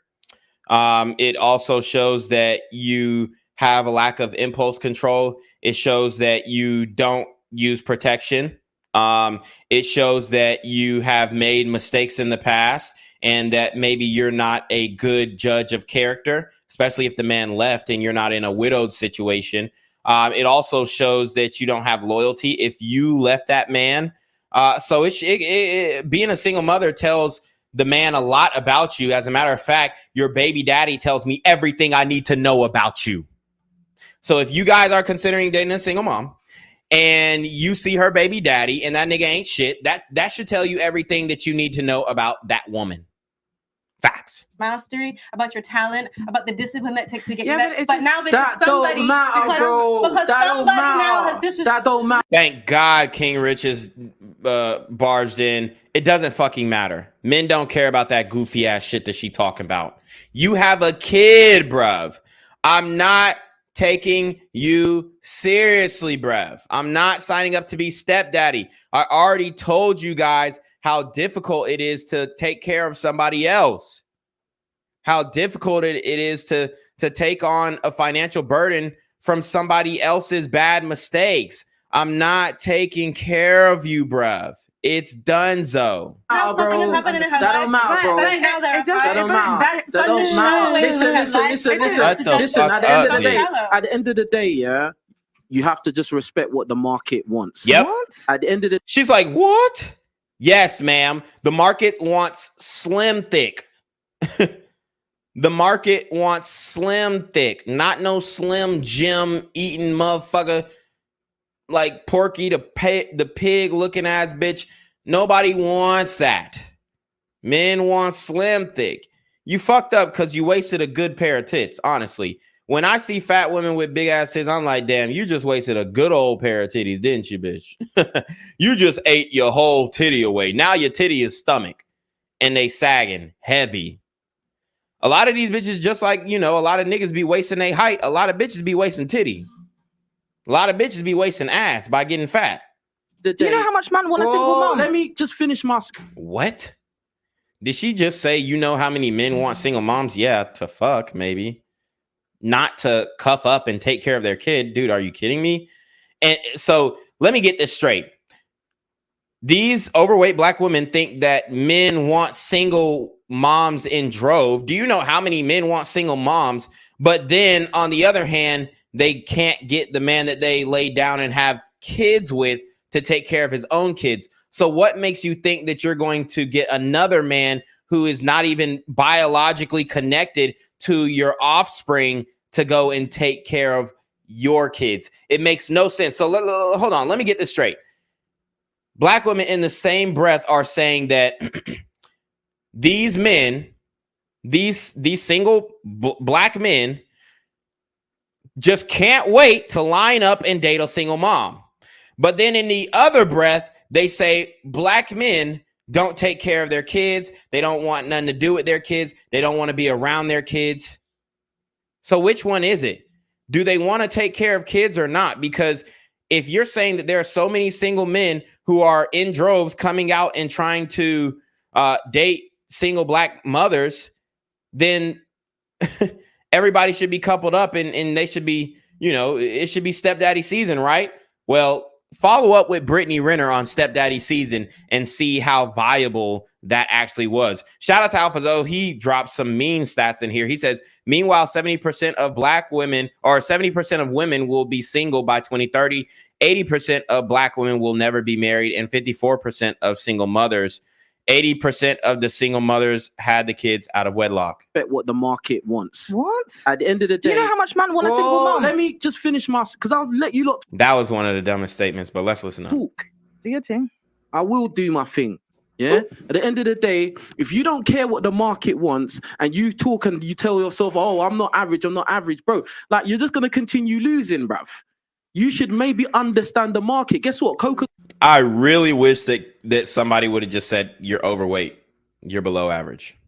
That would have just been the showstopper right there. Cola understands its market. That's why Coca-Cola is successful, bro. So you can be deluded and think I'm a 10 and this because I'm got money and I went to this school and blah, blah, blah. Like, bro, I do these podcasts, the same thing.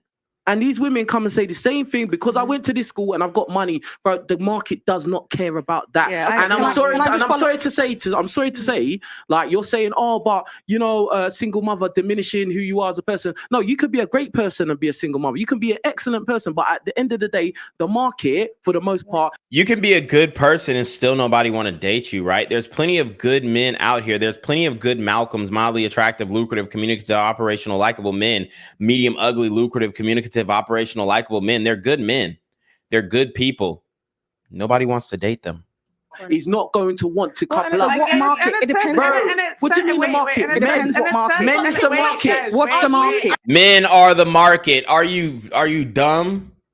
Are you dumb? Men are the market. That's the end of the discussion. Men determine what is sexy. Men determine what is attractive. Men determine what's fine. Men determine what's hot. Men determine what's beautiful. Not you. Not you. And that's it. You're not my market. The man in his 40s. Men, I said men. No, and that's where I'm gonna stop her. Oh, you're not my market because you're in your 20s. The man in his 40s is my market. Sorry to burst your bubble there, ma'am, but the man in his 40s wants younger women too. The man in his 40s wants women half his age. The man in his 40s wants women half his age. And if you don't believe me, I mean, we can go on the Explore page and look at the comment section easily. We can go on the Explore page and look at the comment section easily, okay?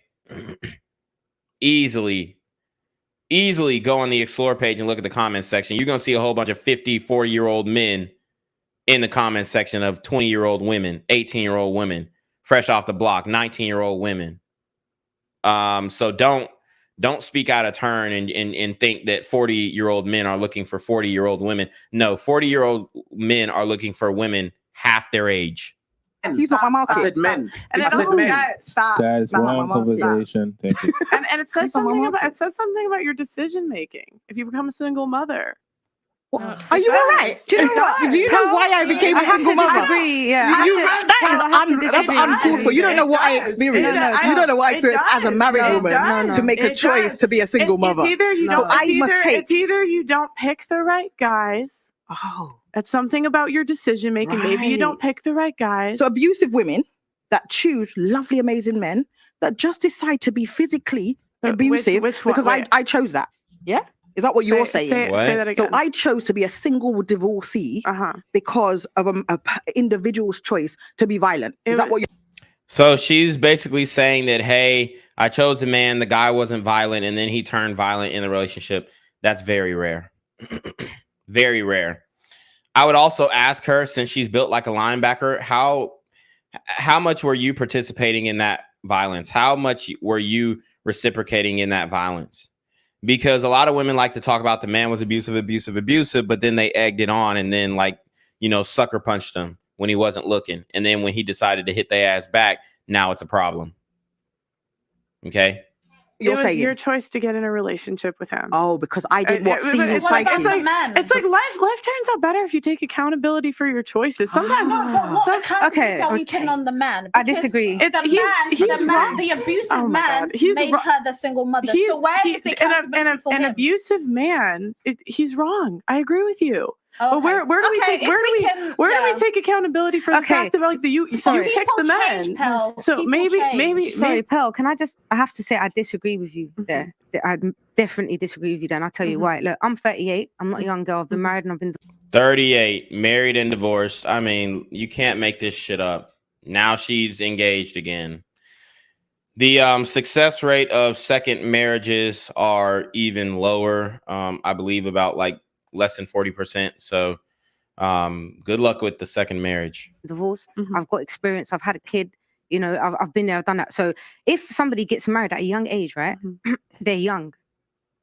So remember that she has a kid. So she's setting an example for her son and her daughter on this podcast. Listen up, how she handles herself. Right. So they're not that clued. Right. Look, let me start from we always talk about the problem, but we never ever get to the core of why that problem occurs. But everybody's young. So everyone's young. No, wait. As a young girl, I'm sure you'll all agree with me, okay? As a young girl, we are brainwashed. We are sold a fairy tale, right? We are all thinking, oh, we're going to wear this white dress. And men are sold a fairy tale too. Men are sold the fairy tale that if you just be nice, if you just be chivalrous, if you just hold the door, if you just pull out seats, if you just be a good man, if you just be, happy wife, happy life, right? Then everything's going to turn out well. You're not going to get divorced great. Nobody's going to take your money. You're not going to have gold diggers. You're not going to run into women who cheat on you, all this kind of stuff. So men are sold a fantasy too. So don't give us that bullshit. Oh, women are sold a fantasy and we believe so much in the soulmate myth and all this other stuff. No, ma'am. No, ma'am. We're not going to let you get away with that because men are sold a dream too. And we get our dreams crushed very quickly. We're going to get married. We're going to be in love. No, we shouldn't have been taught that.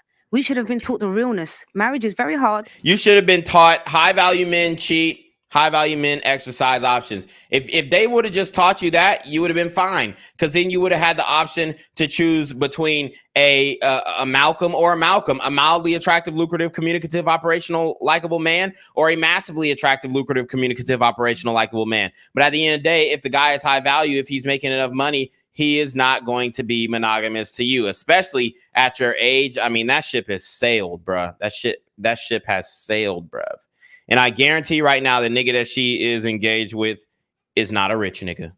It's a struggle. You got to make sure you know who you're marrying. Look, and also people change over time. Somebody, you can marry them, and when you married them, they were okay. And over time, gradually, they got mental breakdown. They became a psychopath. They became antisocial. Bruh.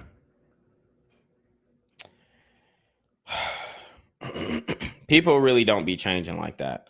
I know they like to say, oh, people change. It's bullshit.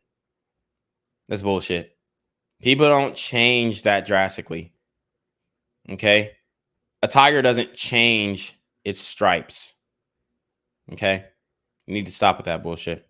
again, we all grew up in the same society, and people have different outcomes based on their choices. So if you make a choice, sorry, can I finish what I'm saying? I think what you're saying, everything that we say has to be within context. You know, some people might get married and the husband dies, and they become a single mother. You know, there's but we're not talking about exceptions. We're talking about that's a widow. That's a widow, not a single mother. It's a widow. I mean, yes, she technically becomes a single mother, but there's a difference between a widow and a single mother, a woman who had a child out of wedlock and a woman who was married and her husband died. The rule. Are the majority of single mothers widows? No. But does it go the other way? Does men's value diminish when they become No, it doesn't. fathers? No, because they can just get up and they can go and remarry. Personally, for me personally, I'm not into the guys with kids. Yeah, so that's a good point. I mean, men's value, kinda. I mean, I guess kinda, but at the end of the day, these niggas be having multiple baby mamas. So as you guys can see, it really doesn't diminish. Like, the women don't really care. They'll still date these guys. They'll still date these guys. Okay. And there's nothing that really stops them from dating these guys. That's the reality. Okay. That's the reality. Kids, it's not my thing. But in general, no. I mean, most guys I know that have kids say it helps them in dating. Girls like it. Yeah, no, a guy can just get up and start all over again. He can literally. So there's no accountability when it comes to men, but as soon as it's not about accountability, it's about outcomes. Like, what outcomes do you get? And the outcomes that single mothers have a harder time in dating than single women. That's the outcome. And the outcome for men is oftentimes when men, not always, but oftentimes when men have kids, their outcomes are better. They get more girls because women like to see a guy that can take care of a kid. It signals to us that, like, you know, again, it's not my thing also, personally. Can I add on to that? Because I am, well, I'm single mother, but I'm engaged. I'm getting married. However, before I got engaged, and it was me and my child. It is so the guy, he can just literally leave and go and start a whole new life, remarry, have a kid. You, however, he's not going to take that kid with him. That woman doesn't have to worry about that child. You're the one who's going to keep that child with you 24/7. So if you try to decide to date, right, it's not as simple. You can't just go out and date. You got to think about your child, especially if it's a little girl or a boy. You got to know who you're bringing to your house. You got to know who you're bringing around your child. And then, like, say for example, you're like, even when you're married, it's the child's own father. He starts to get jealous of that child. He'll start telling you, "Oh, I'm not getting any time anymore." So how do you think a guy who's not even the father of that child is going to feel? Would you want your brother to date a single mother over a single woman? Okay, hold on. All else equal, everybody wants a person without a child versus a person with a child. That's going to be true, all else equal. The reason why men tend to get away with it more than women is because women are often the ones taking care of the kid. Now, you might think in your mind, well, I know some single dads that are really successful, but single dads that fight for custody is already a minority of a minority. So you're already probably selecting for pretty successful guys. So I think single dads, say that again. Single dads that are fighting for custody of kids or can take care of their kids, you're already selecting for a pretty rare guy. Yeah, right, because they don't typically win. No, because they don't typically fight for it. They usually just cut and run. But the reason is, like, I've talked to different attorneys about this, and the reason most attorneys will tell guys not to fight for custody because it's so expensive. No, they won't. I've talked to the lead attorney too. No. They tell them not to fight because oftentimes they won't win. Because when a court is trying to figure out who's going to get custody of the kid, it's very expensive. And a lot of times it's like, do you want to waste your life savings when you're most likely are not going to win? No. None of this is true. Okay, hold on. You can look up all the numbers and all the stuff if you want. The reason why men typically don't fight is because, one, they don't. Because if they fight and they're in a bad place to win because they haven't been taking care of the kid, they're not going to have a good outcome from the judge. When the judge is looking, let me finish this point yet. When the judge is looking at who gets custody, it's not about who puts up the better defense in court, who's got the more expensive lawyer. It's who spent most time with the child. So if the mom has spent 95% of the time with the kid, doesn't matter how much you pay to a lawyer, you're not going to win custody. She would do it. She's a housewife. When men do fight for custody, they win 60% of the time. But the problem is, like, women can make it so the dad doesn't even see the kid and then go to court and then say whose fault is that? Wait, hold on. Wait, no. Wait. Stop. Hold on. You just went on a whole spiel about take accountability for your decisions, blah, blah, blah. And now you're saying what? Is the mom playing hide and go seek with the kid? What do you mean? Yes, women practice parental alienation all the damn time. So yeah, women are playing hide and go seek with the kid because they are keeping the fathers from seeing the kids in a lot of these scenarios. Now, Destiny's talking about divorce court and child custody and whatnot, and he really doesn't have a leg to stand on because the reality is the majority of custody battles tip into the women's favor. I believe it's like 90% of the time. He threw out that stat of 60% of men who contest custody battles win. But the reality is they're only advised to contest if they think they have a case. But the majority of these custody battles go to the women. So the cases that are being won by the men are cases that the lawyers really think they have a strong case, where like the woman is on drugs or she's doing something crazy, or they have like very hard evidence against her ability to be an effective parent. So those are like the 60% that those men are winning. They're not just like pulling up to court and then, you know, just just like taking dubs all night. Like, it's not like that. The lawyers usually advise men not to fight for custody in a lot of cases because it costs a lot of money, and they pretty much deem it you know, like a waste of time, and they will charge you, they will bill you for the hours, but at the same time, a good lawyer is going to tell you, hey, this is going to be too expensive. Just take whatever the judge gives you and then try and work with that, and maybe we can appeal the custody battle at a later time if the mother is unfit. What do you mean when you say the wife has made it so the husband can't take care of the kid? Well, you've never heard of cases where women don't let the dad see the kid. Hold on. Wait. Earlier, you said we weren't going to talk. I mean, most of the time, the women kick the guy out the house once there's like an inkling for a divorce. He's already kicked out the damn house, so he already not seeing his kids. Now, a lot of dating coaches and red vitamin guys have been giving advice to say, hey, stay in the marital home. Even attorneys, divorce attorneys are saying, stay in the marital home. A lot of those women don't allow you to stay in the marital home because they're calling the police on you, saying you putting hands and feet on them when you haven't done anything to them. Talk about exceptions. You want to talk about the rules. So don't give me the hide and go seek with the kid. It's more common than you think. You're still, you see how you're being snaky there when you say that? It's more common than you think. How often do you think a mom is hiding the kid from the husband? Give me a percentage. What percentage? That's a good question. I don't know. Because in the UK, if that be the case, and I work in the industry, it's $275 to get a C101 application to go to the court for contact for your child. It isn't what it is in America. It's very easy. I can go out and do a bottle for $275. That's bullshit. So I don't want to hear that excuse because I can go to court. You can go petition for custody, but at the end of the day, you're still going to have to hire a legal team, which is going to get expensive unless you want to go take that and fight for it yourself in court.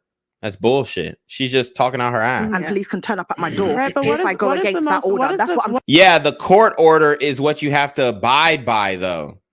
The court order is what you have to abide by after going through the determination of custody. I have to say, so all this expensive thing. What is the most expensive dad's child custody? The most expensive thing is the most expensive. The most expensive thing is taking care of the kid. That's the most expensive thing. Can I just say something? Can I say something? I think Auntie's been wanting to talk. I've had my hand up for so long. Go ahead. Right, and I just want to say. Now, Auntie finna say some bullshit. A few things. I was picked. I was in a relationship. It was abusive. And nobody can't tell me that with hindsight, you can't see that there's loads of red flags. So when he asked me... Okay, she's spitting. I thought she was going to say some bullshit. ...to marry him, and I said, no, if he was a last man on earth, I won't marry you. I saved myself from getting married and getting stuck in a relationship. Yeah, so Auntie's making a good point. She's saying there are red flags to abusive men. There really are. Like, I really don't I really don't understand how women are saying, oh, well, there were no red flags, Bro, if a nigga is putting his hands on you, bro, there's definitely red flags. Maybe he might be violent toward other people for no good reason. Like, if you see a guy get violent with another guy for no good reason, and you can tell that he kind of caused that conflict, there's probably high likelihood that he's not just violent to men, that his hands are equal opportunity. So yes, I was a single parent whose the child's dad asked me to marry him. And I thought about it and I thought, not on your life. And I actually said, if you were the last man on earth, I would marry you. That's the last thing I remembered. I was that cold on the floor. You know why? Because I couldn't imagine myself. My mum and dad were married, and I thought to myself, this guy, I got into it. This guy picked me. I never picked him. This guy picked me. Actually, you did pick him because you opened your legs for him. So, like all this, oh, I didn't pick him. Yes, ma'am, you did. You opened your legs to him, so you picked him. Got into a relationship. It was abusive, and I thought to myself, the last thing I need is to get married and tied to this man forever. So if I knew that there were red flags before, I could have turned around and said, oh yeah, you know what I mean? I want to get married. He proposed to me, had the ring, one knee, everything. I could have said, yeah. Then I would have been stuck in an abusive relationship as a married woman. And then I would have got divorced and still been a single woman who'd been married before and an abusive relationship. But I decided no. So shout out to Ramir Dubois. He says, futile. She claims domestic violence. Just look at how he drives. Is he easily triggered toward road rage? How does he treat waiters and waitresses, et cetera, et cetera? There are many ways to tell. Yeah. I mean, you think Tina Turner couldn't tell that Ike was going to beat the shit out of her when she saw him deal with all those other artists? And I mean, come on, dude. Come on, man. Come on. Too many women out there, they think, you know what? That will go by. They see a red flag. Oh, that's nothing. They see this. That was nothing. Yeah. And then they go along with the, oh yeah, let's get married. Now, I could have gone along with it. Blinded by love. Everybody was like, yeah, on the outside, you two are together. It's working. He drops you shopping. He picks you up. He takes you here. And I can't even confirm that, you know, Buddy actually put hands and feet on Auntie. We're just giving her the benefit of the doubt. But was there a police report? I don't know. So he takes you there. But I knew in my heart that he was abusive. Nobody couldn't see it. And I decided that rather than get... I mean, what does she mean she knew in her heart? Either he put hands and feet on you or he didn't. Caught up in the great big wedding thing. Knock it on its head. So when women are talking about they're not average, as a single parent, I had to be different. I had to stop going out there and thinking to yourself, you know what? I need a man. I didn't need a man. I know what I needed to do. I made the choice. I needed to look after my child. I needed to make sure I didn't have any more children.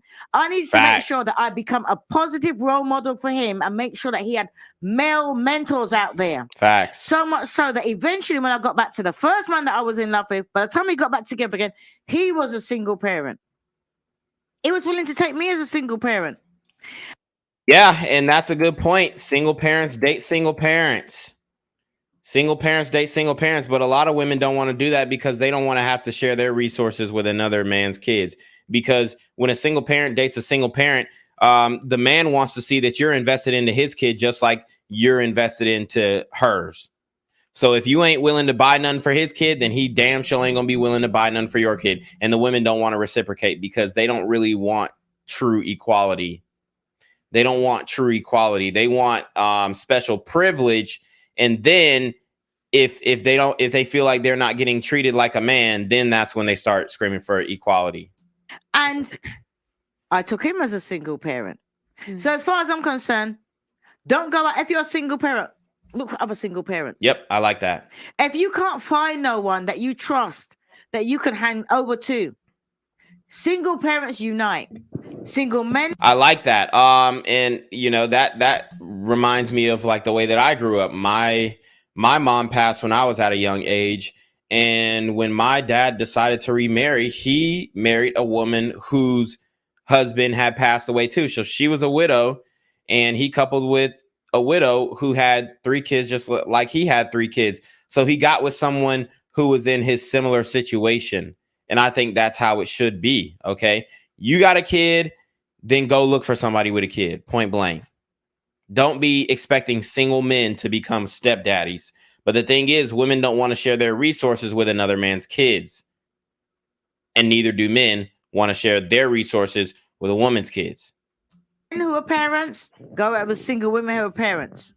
Because the women who are out there now, nobody wants to be average. Everybody wants to be above average. But you know what? I'm average. This is who I am. I've met somebody average. We got on great. and it works. I don't want to find someone with a fancy car. When I met him, he never wasn't even driving. Eventually got a fancy car, and I got it to drive. He gave it to me. But you don't hang your hat too high. Women out there, and they're average. Makeup don't make you more than average. Intelligence don't make you more than average. Education don't make you more. Well, I mean, I would give a little pushback. I mean, for women, it just depends. So yeah, you can have above average. Like I said, when it comes to average, you can be average in different categories and above average in different categories. But as far as attractiveness, it's pretty cut and dry. So I don't like how they conflate the average conversation with education and all this stuff. No, we're just talking about attractiveness to the opposite sex. More than average. The clothes that you wear don't make you more than average. The podcasts you go onto do not make you more than average. Yeah. It makes you popular. I'm talking. Let me finish. Let me finish. Let me finish. Here we go. Let me finish. I can't expand if I don't finish talking. Look, I'm English. I'm Caribbean. I'm not African. So shut up and let me finish. Woo! So basically, Esther was saying something in African, and she was like, "I'm Caribbean," and Auntie said, "I'm Caribbean. I'm not African. So shut up and let me finish." And that actually triggered a lot of people in the room. Finish on it. It started a war, you know, between the diasporas. Me finish. I can't expand if I don't finish talking. Look, I'm English. I'm Caribbean. I'm not African. So shut up and let me finish. When I finish Africans talking, I've been sitting here. Africans are the best my ass. You're gonna get She said Africans are the best my ass. Because if Africans were the best, they would be on here talking bullshit. Speak for yourself. Say that you are the best. So King Richez wasn't rocking with the African slander. It's about to get heated in this bitch. Relax. And we could talk about African versus Caribbean versus African American. That always brings up a really good debate. I'm just gonna say it right here and right now. You know, the reality is African Americans are technically doing the best, and that's hands down. Now, Nigerian Americans are doing well as well, but if they're born in America, then that automatically makes them African Americans. Okay, but Nigerian the refugee, well, I wouldn't call them refugees, but Nigerian immigrants, okay, who come over and whatnot, and this is not just Nigeria, but other African countries. Some of them do, you know, tend to come over and do well. A lot of them fail, though, and a lot of people like to point out, oh, well, the Nigerians are coming over here and they're being doctors and da. Look, bro, and there's a whole bunch of damn Nigerians who are crackheads too, who coming over from Africa, and then they're becoming crackheads when they get here because they ain't never sniffed no pink Coke. So, you know, it goes both ways. But as far as just like strictly numbers, African Americans are doing the best. Then I would say Africans. Then I would say Caribbeans, because them niggas are struggling in the Caribbeans, no cap. Somebody have to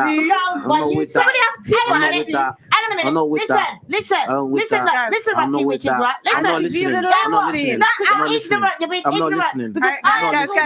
Guys, stop. Michael, stop. Okay, 30 seconds, then Michael, you can go. I'm talking, she's talking. Look at me and look at her. You're gonna tell me Africans are the best. Wait. Come on. Okay. Come on. Okay. All right, so I don't know what she meant by look at her, look at me, and look at her, and they're comparing themselves. I mean, respectfully, Auntie, you know, as far as looks go, unfortunately, Esther does have United. I wouldn't want to give it to Esther because she's not hot at all, like in the slightest. Like she's a duck for sure. But I mean, if somebody asked me, okay, who would you rather fuck, Esther or Auntie? Yeah, I'm probably gonna fuck Esther, and I'm not even attracted to her. But, you know, yeah. Anyways, Come on. Okay. Make sense of nonsense. Okay. Come on. Okay. So you said look at you as in you, and then look at me as in me. You're saying single moms are average, right? And then you're a single mom. Esther finna flip the logic on her. And you're a lot older than me, and you're saying look at you and look at me. Seriously, Auntie. Are we going to be realistic right now? Africans are the best.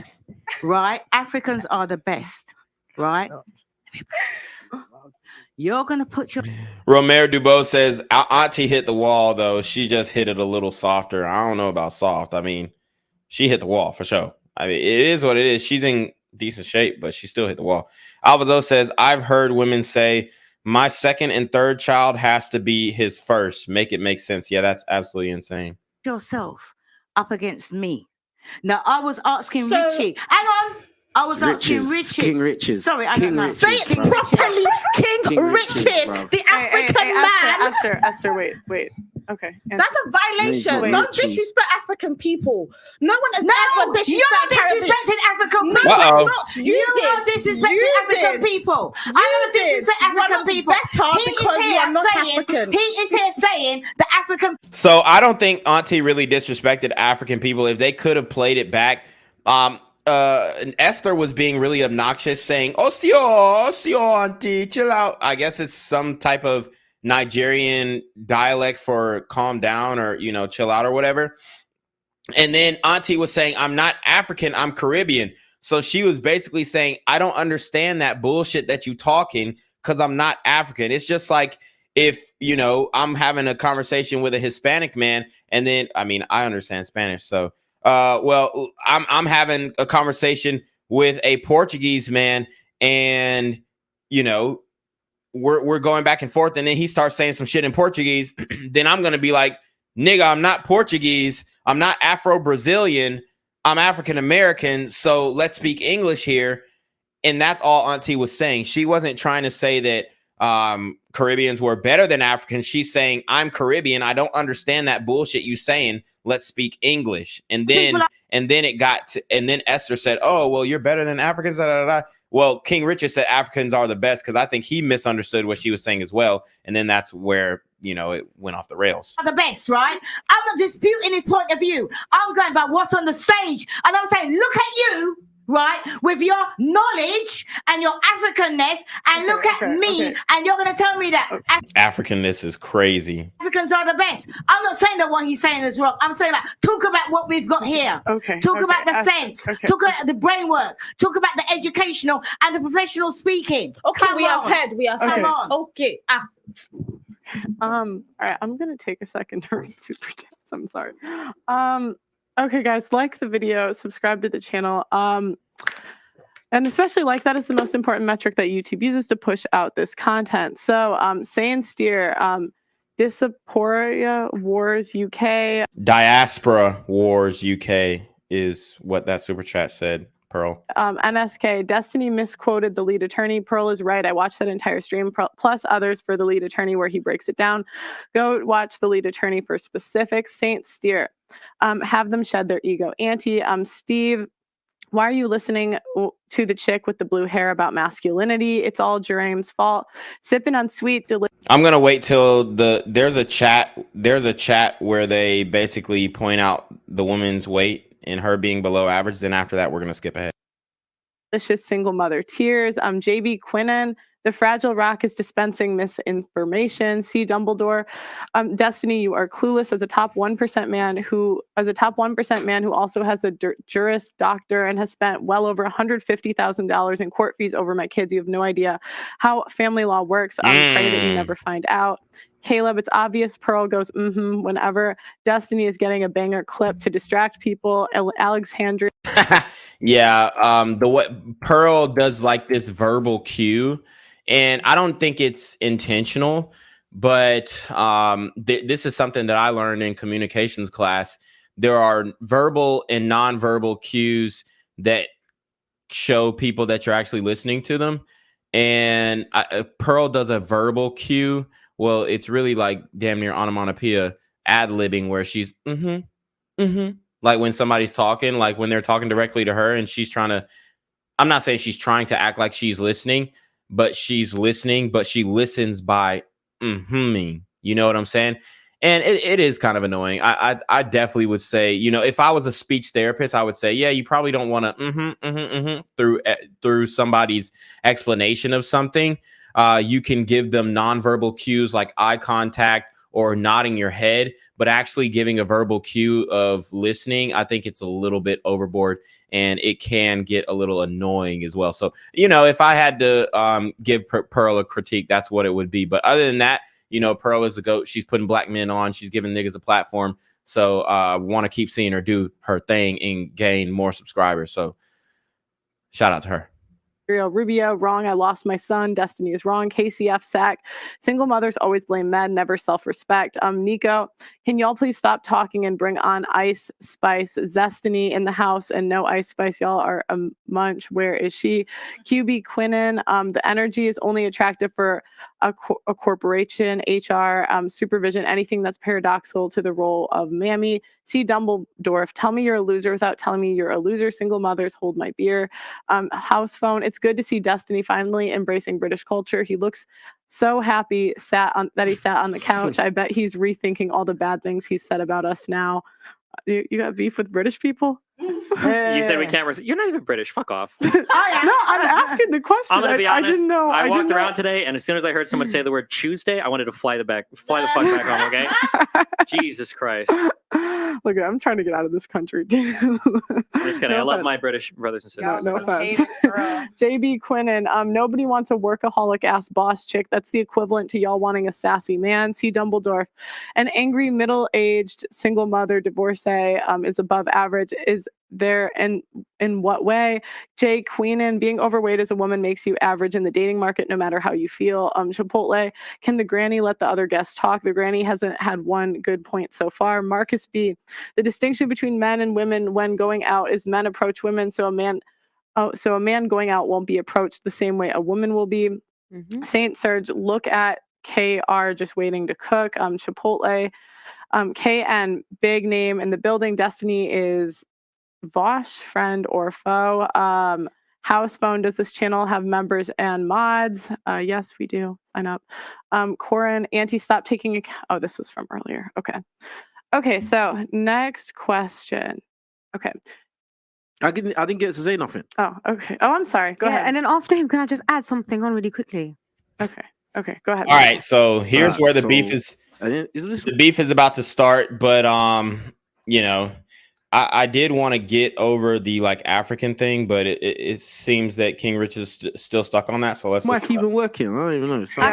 It does. We can hear you. All right. So basically, like the reason why I said Africans are the best, because like at the end of the day, in that little back and forth, you said something along the lines of, "Oh yeah, you're African. Don't tell me nothing. I'm Caribbean, and I'm gonna finish what I'm saying." And the way you said it, it came across as like, it came across offensive, innit? I didn't say that. You said something along the lines, not word for word, but something along them lines, and that's why I said Africa's the best. I didn't say it in a way as putting down Caribbeans, but I said it as like a stop, so that like we would actually start to think about what we're saying, and then it just went all mad from there. But at the end of the day, like I just feel like that, like people just say a lot of stuff and just need to think about what they're saying. When they rewind it, they will say I didn't say African. I didn't say anything about Africans. No, that's not what I said. No, you're not. Yeah, she didn't. Listening, I said that you said you are African. No, I never said that. You, bro, did you hear what I just said? Go ahead.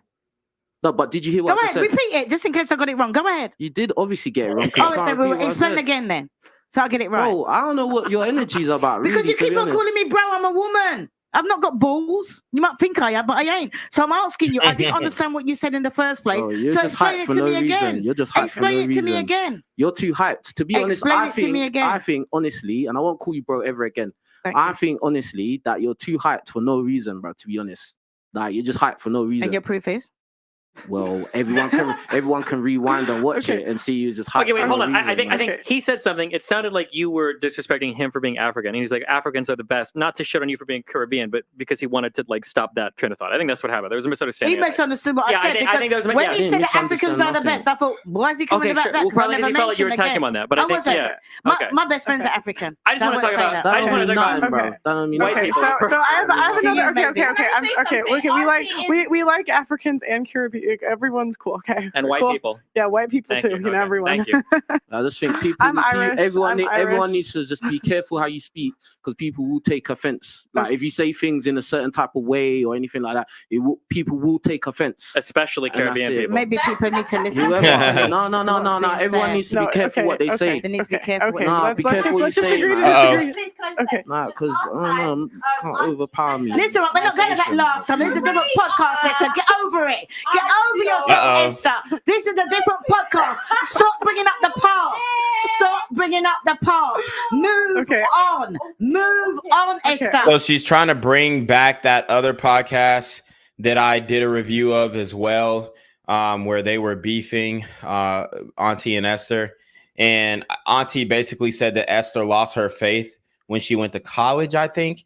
And she did. That's exactly what she explained. She explained that, hey, she grew up in a Christian society and then she chose to start, being fast and sleeping around, and she dropped her morals. Okay. So Auntie,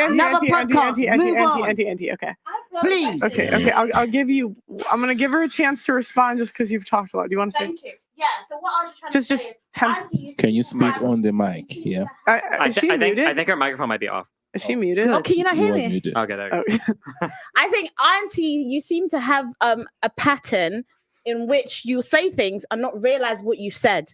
Because that's what you did to me last time. I don't think you even realized, because I think you said something about faith or whatever. I'm not going to bring it back. Oh, no. But the point is, because it's happened before, I think you don't realize that it's what you're doing. So I'm not even calling you out right now. I'm just saying, maybe just be careful. Call me out. And if people... Call me out, Esther. Excuse me, Destiny. Do me a favor, Destiny. Put your head back a bit. I want to see her call me out. Call me out on what I said. I said your faith was weak, right? Right, let's go there. You want to go back in the past and embarrass yourself again? Do you want to scream? Is that what you want? See, Esther is out her fucking mind. I mean, these women are combative, man. Let's go! We on the street! Oh my God, Go ahead, call me out. Get over Call me it! out. You need Get to get over yourself! I'm not bringing back the past. This cat fight is so unproductive, but it escalates. Let's listen up. It escalates and gets King Richez involved. We've done that. Auntie, let's this is something talk. different. Let's I'm listening. Talk. Please. Talk. Okay, guys.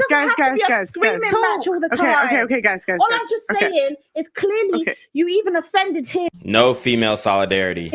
And I'm just saying, maybe sometimes just listen to people. When they're saying they're offended by what you say, maybe just stop and think, what Tell me have I said? exactly what I said that offended him. Tell me exactly what I said. Okay, guys. I'm gonna guys. Esther, stop, Auntie, stop, Esther, Auntie, stop. Okay, we're gonna talk about anything else. Wait, can I do a thing on the average thing real quick? Because we were talking about that for real. Fine. Okay. Fine. Yeah. Can I add after you one bit I was gonna say? Well, it's not my show, so whatever's allowed. Okay. So the reason why when somebody calls somebody average, that's usually perceived to be an insult, right? I think we hear it that way, we give it that way. Nobody's ever told somebody that their average is like a nice thing to say to somebody. Now we can say that. I mean, that's debatable. You got people say, hey, he's got an average jump shot, but he's got, wicked hops. Like I said, average is about categories. You can be categorically average in a specific thing, but you could be above average in something else. You could be below average in height, but you could be above average in income. So it's on a spectrum, but in some things trump the other. But like I said, it just depends on what category you're talking about.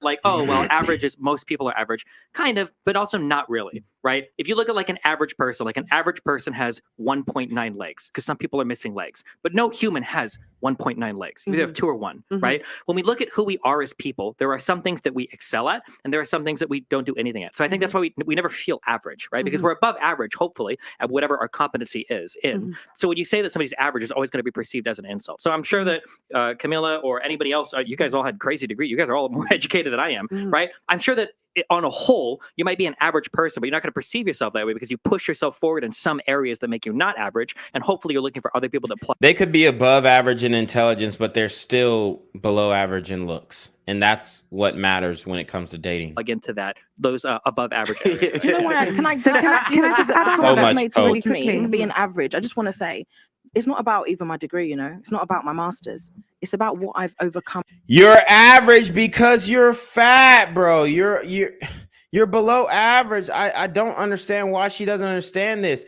Ma'am, you tucked about 50 pounds of stomach into some high-waisted pants.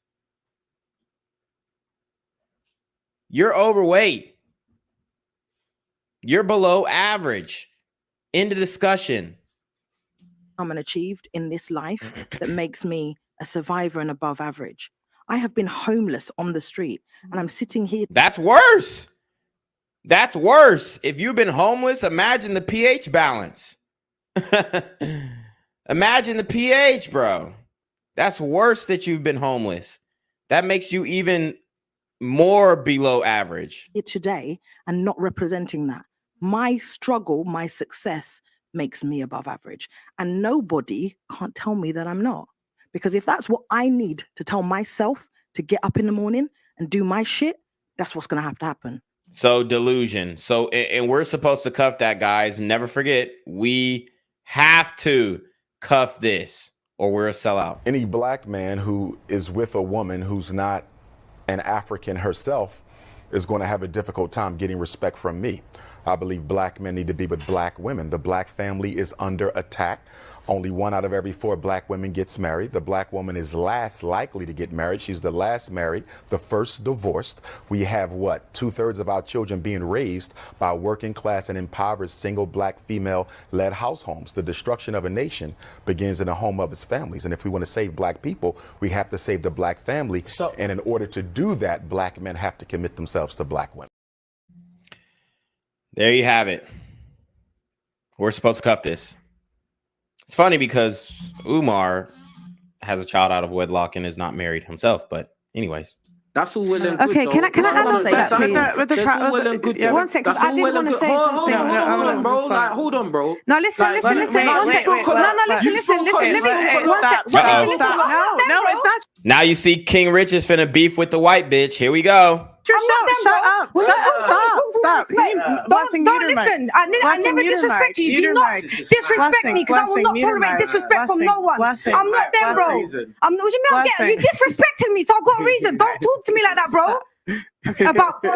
Stop. Who the fuck is this bitch talking like? Who the fuck does she think she is, man? You a 50-year-old woman, bruh. Niggas will slap fire out your ass. This shit is crazy, bro. And this is why, you know, bro, the fact that she feels so confident to be talking to a man like this is bewildering. It really is. It really is, y'all. The fact that she feels so confident in talking to a man like this is insane, y'all. Stop. I just told you to stop. I just told you to stop talking. Guys, I was going to give you a chance, but you can't. Come on. Wow. 30 seconds. Go. Wow. 30 seconds. And then you, 30 seconds. She just can't stop talking. Nope. Stop. Go. Anyway, I can't remember. She just threw me off. Okay. I can't remember. Okay. It was just so funny. Okay. Like, Okay. like, I don't know what's going on. We were talking about average. We were talking about being average. It was an average conversation. It was an average conversation. Guys. All right, cool. Okay. Oh, wait. Hold on. Guys. No. Stop. Listen, guys. Even Blessing can't get control of these hoes. This shit is crazy. Let's see. Shout out to Romero Dubois. He says Pearl doing good content. Yes, she is. Alphazo says, but men's supposed to wife that. Right. Alphazo says easily offended and ready to embarrass. Yep. He says a C is a passing grade. In grade only modern day women have a problem with average when most of them are below average. Facts. Guys. No, this is what they want. Oh, stop it, King. Stop. Leave it. Like they want the men to stop, but when the woman keeps egging it on, then it's not a problem. The mics are off now. Guys. This is what they did to me on the Overdose podcast when Blaze tried to get at me. Like she was talking all that shit to me, but then when I flipped it back on her goofy ass, then I was a problem. Guys. Yo. Who the fuck is this bitch talking to? Talk about some relax yourself, bro shit? The fuck? All right, guys. Okay. All right. Thank you. The first rule of the podcast: don't interrupt the host. Yeah, we're not going to tolerate that no more. If that happens, you gotta go. Thank you. Yeah, are we all cool with that? Okay. All right, cool. Thank you. And no disrespectful stuff either. Thank you. Okay. Wait. Okay. No. bitch. Stop. Okay. Thank you. We're gonna go on to the next question. All right. I'm gonna leave. Okay. I'm not gonna tolerate disrespect. So she's leaving now. She's Frank Castling herself because she's not gonna tolerate disrespect. Watch how this goes down. Might be your platform, but respect people when they come on your platform. Okay. Goodbye. Go. See, she didn't expect Pearl to say go. She didn't expect niggas to want her to get the fuck out of there. Okay. Because this is a 40-year-old woman. Y'all heard what she said under her breath? She talking about catching a case. Listen up. This is a 40-year-old woman. She talking about catching a case. Bitch, this is a 40-year-old white woman talking about catching a case. Bitch, what the fuck? Who are you talking? Who are you talking about? Catching a case with who? Catching a case how? You finna do something to somebody? go. Okay. Because she said, catch a case up in this space. Bitch, you'll get the fuck slapped out you. This is why, man, a lot of these hoes, they done got out of pocket, bro. They think they can just talk however the fuck they want. You know what I'm saying? Pearl need to have a couple dyke bitches on staff to straighten that out. Get some straightening in this motherfucker. Listen, mind yourself, bro. You know what? On the rebound. On the rebound, bro. On the rebound. Be careful when you talk to people. You don't know who you're talking to. Be careful. You don't know who you're talking to. Bitch, who the fuck are you? You're a nobody. You're a nobody. You're 40-year-old single mom with a kid beefing with a young man. Beefing with a man half your age. Fuck is she talking to? That's who you call me, bro. Then he said, I call everyone bro. I have a show here and I call everyone bro. So that's why she's angry. She's triggered about being called bro. Ugly ass bitch too. She ugly as fuck. Like she not even cute. She got some weak ass mascara on. Oh my god, bro. Or how they say in the UK, oh my days. Oh my days. This bitch is busted, disgusted, need to get thrusted. Like, oh man. I mean, honestly, bro, like she really deserved to get the shit slapped out of her. I ain't even gonna cap. Niggas deserve to put the pimp hand of righteousness across her face, bro. You're angry because I called you. Yeah, she don't like it that he laughing at her, but I bet she won't do nothing to my bruh. I bet she won't get up in his face like that. Yeah, she can stand up all she want. Just make sure you social distancing, bitch. Just make sure you keeping that social distancing. Okay? Bro, I called the auntie bro and she's right next to me. No, auntie hates it. Auntie hates it. Wow. Auntie told you long time. I'll hit you on the rebound. Auntie hates it. In here on the podcast, but there's the streets as well, bro, isn't it? She said in the podcast, but in the streets as well, bruh. This is a 40, damn near 50-year-old woman talking about getting active in the streets. Like she gonna spin the block. Dude, King Richez will kick your ass, bitch. And he'll kick the little niggas that you send to spin the block ass too. Like, what is she saying?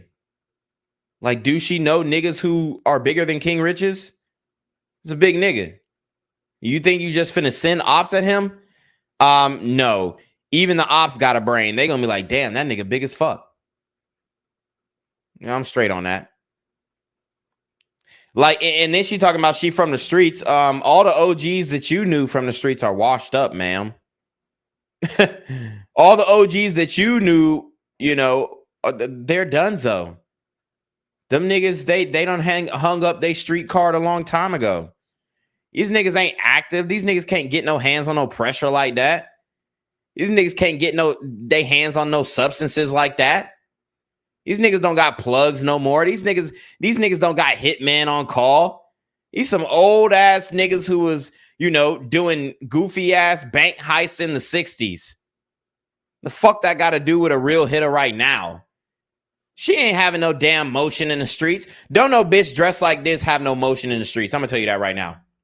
Don't no bitch dressed like this have no motion in the streets. She don't got no damn motion in the streets. The fuck is she talking about? I told you long time. Auntie hates it. In here on the podcast with this, the streets as well, bro, innit? Mind yourself, bro. Mind yourself. Yeah, you're damn right. You're damn right. He said she a super thug, man. I would have cussed that bitch out. I would have said, shut up, bitch. I would have said, send them niggas then. Send them niggas then. Swear to God. Swear to God. Okay? Like, these bitches be trying to talk tough like they got hitters, like they got niggas who will die about them. Yeah, see if they about to die then. See if them niggas really gonna die about that. How about that? Cause when niggas really test with that violent shit, you can't compete. When niggas really get on that violent shit, you can't compete. So she over here talking about putting a hit on this man, King Richez, on live like television. Basically, YouTube is a new TV. On the tube, she talking about some damn putting a hit on a nigga like she a super thug, man. Bop. We ain't even scared of it. We ain't even flinching. And if the nigga King Richez need reclaim your throne to pull up to for some reinforcements, nigga, we taking a flight. We taking a flight. Fuck is this bitch talking about? Because if they touch King Richez, the new king of the Manosphere, nigga, we all going. Nigga, we all standing up. Nigga, we all got beef. Straight up. Straight up. All right? Because I, Reclaim Your Throne, Quarantino to God, the Kingmaker, has nominated King Richez as the new king of the Manosphere. Okay? So we not finna play that game of, oh, you trying to get my nigga touched. Yeah, bullshit. Bullshit. With what niggas? With what niggas? You gotta be out your fucking mind. Bitch talking like she a fucking gangster or some shit. Like she Al Capone. Who got more shooters than Al Capone? Dude, fuck out of here. Mind yourself. Yeah, you're damn right. And you see, none of the black women came in the black man's defense. They just sitting over there like, oh my God, yes, queen. Fuck out of here. Bro. Damn right. And I'm gonna see how fucked out you are. Cool. Yeah. Fuck is you talking about, bitch? Okay. Man, I would have cussed that hoe out. Fuck is you talking about? Who the fuck is you talking to? Man, I ain't gonna lie. Like King Richez, he really chilled out on this one. Cause like it's different when, you know, when it came to like me and the Blaze situation, she was like, oh, you ugly ass nigga. And I was like, bitch, you ugly too, inside and out, whatever. That's different than like somebody threatening your life. If she would have came out and said, oh, we got shooters, we got niggas who do da, bruh, I would have turned up on her ass. I would have turned up on her goofy ass. Hey. Disrespect. Because I called everyone bro. Listen, don't call me bro, I don't know you. So that's what we have to say, though. That's what we have to say. But that's what we have to say. Respect is earned, bitch, and you ain't earned it. Fuck out of here. You're just embarrassing yourself. Goofy. I don't. Do you know something? Yes, you're embarrassing yourself. You're a 50-year-old woman, like screaming at the top of your lungs like a fucking goofy. Right? Do you know something, right?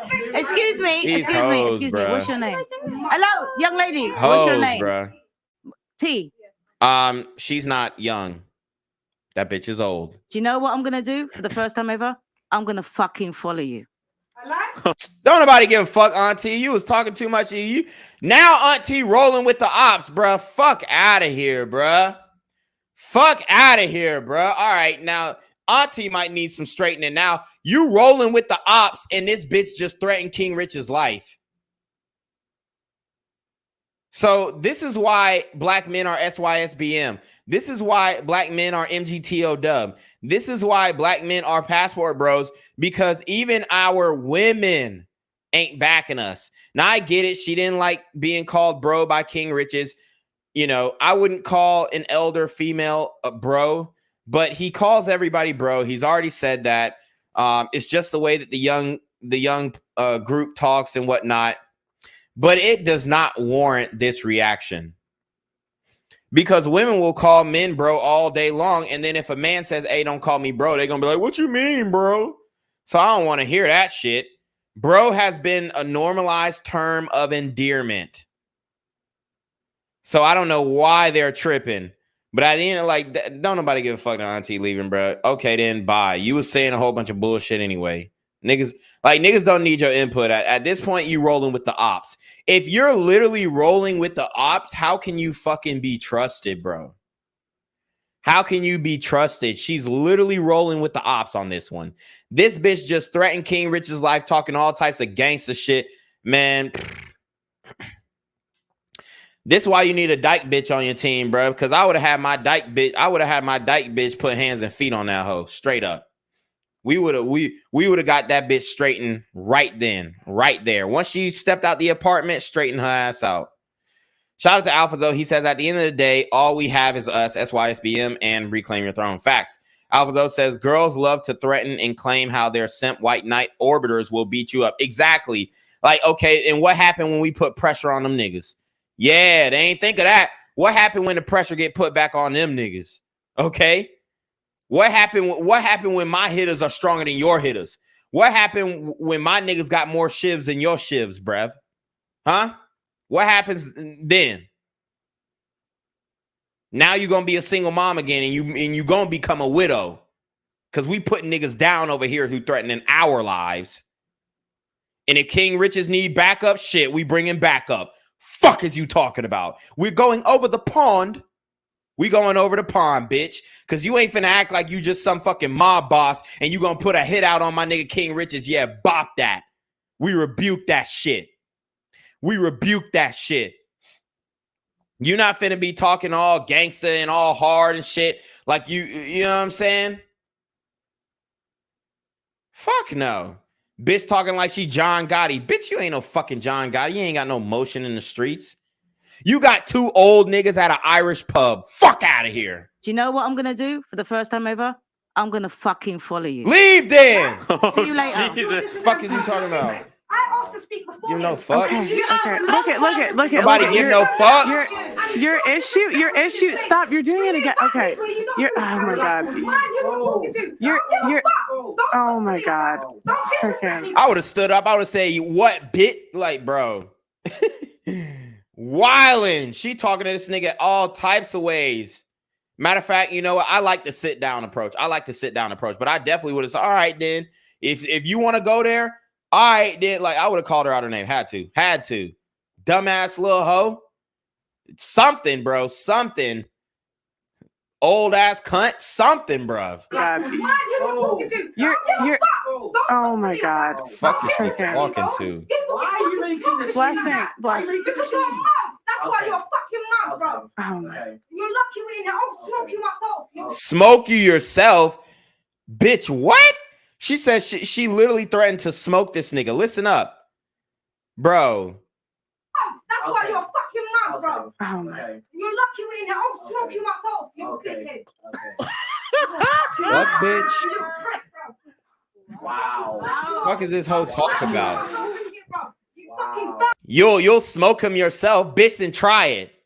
Try it. That man, King Richez will fucking destroy you. King Richez will crack your skull, little bitch. Dude, need I remind you? That bitch don't want these hands. That bitch do not want these hands, bro. She literally talking like she was finna put hands and feet on King Richez. Need I remind you, King Richez is beating up niggas out here? Niggas, white boys. King Richez is giving that pressure to niggas at the park. The nigga ain't even in a ring. He's fighting on concrete. The nigga is giving pressure to niggas on concrete, bruv. Bro. And this is another nigga. King Richez will do you even dirtier. He got the defense. He training and boxing. Y'all see this? What? Ducking shit. Not getting hit once. And he's not allowed to throw punches in this drill. He's not allowed to throw punches. Bitch, you think you gonna get the upper hand on King Richez? Fuck out of here. And if we need to come over the pond and handle that, we might have to. Because you're not just finna be making open threats on the king of the manosphere. Fuck is she talking about? Put some respect on this nigga's name, bruh. This drill, he can't throw punches. This nigga's not getting touched. Face not getting touched. Punches is grazing. Uppercuts thrown, dodged. Fuck is this bitch talking about? We run faster than you, bitch. On the curved treadmill. Wait till my niggas start running. We run faster. We'll run through your goofy ass. We will run through your old ass. The fact that she really thinks that she could put pressure on King Richez is absolutely insane. Pressure from who, bitch? Pressure from what? We on the heavy bag. We're on the heavy bag, dog. Look at the nigga's wingspan. The nigga's wingspan is crazy. What the fuck do she think this is? Bro, nigga is training boxing. He will beat your monkey ass, bitch. Niggas is getting punched in the stomach. Niggas got abs of steel, bro. What is this bitch talking about? What is this bitch talking about? And she thinks she finna do something to my nigga King Richez? Fuck out of here. You fucking little mug.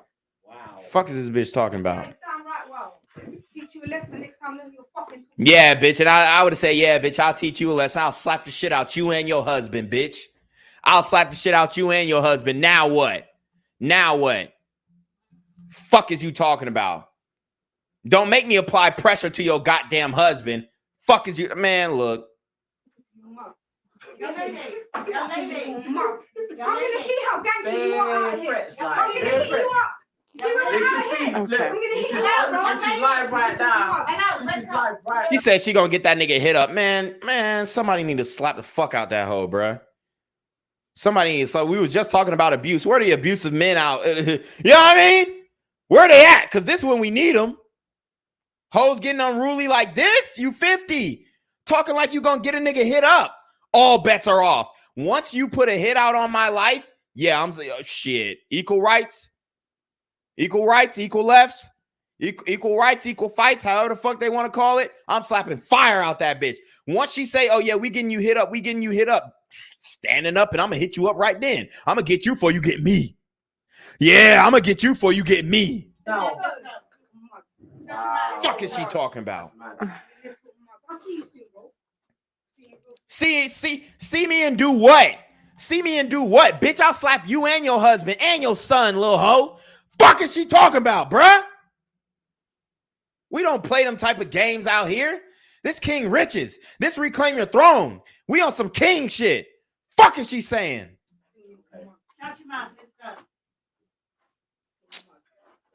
That shit got me pissed off, bruh. You need to stop him disrespecting him. I would have said, man, King Richez handled it better than me because I would have been cussed this hoe out. Keep over talking. Get out. Get out. Get out. Get out. Get out. Ugly ass bitch. That bitch ugly as fuck. Nobody gives a fuck what, bruh. We don't give a fuck. You ugly as hell and you 50. Bruh, it's over. How many bodies you got, bitch? Oh my god. How many bodies you got? You heard what she said. How many bodies you got, bitch? I'm finna have one. I'm finna have one. She said, how many bodies you got? A lot. Bro, I know she didn't just ask this nigga how many bodies you got. Bitch, you ain't never killed nobody. You ain't never made nobody push up daisies. Fuck is you talking about? I would have started man. You ain't never seen violence, dumb bitch. Like, what the fuck is she saying, bro? She ain't never made nobody take no fucking dirt naps. You just heard about it on the news. It happened in your neighborhood. You ain't never put in no fucking work, bitch. What the fuck is you talking about? Because anybody who did ain't gonna be admitting the crimes unless they a dumbass rapper. Rappers? God. What the fuck is she saying? How many bodies you got, bitch? Oh my god. Get out. Get out. Get the fuck out of my apartment. Get out. Oh my. Oh my god. She thinks she said she gonna catch him on a rebound, man. If I would have seen that bitch in public, I would have slapped the hoe on sight. No cap. I would have slapped the hoe on sight. At this point, yeah. She done threatened my life. She done said, oh, how many bodies you got? Like she putting shit in the dirt. Bitch, you ain't stepping on shit. Fuck is you talking about? You ain't stepping on a goddamn thing. She ain't sliding on nothing. Ain't spinning on nothing. She ain't slime nobody out. Fuck is she saying? Oh my god. Okay, hold on. Can I just, for my own safety, who are we allowed to call bro here, and who are we not allowed to call bro? I just want to know. Destiny with the comedic relief. Okay, shout out to Destiny.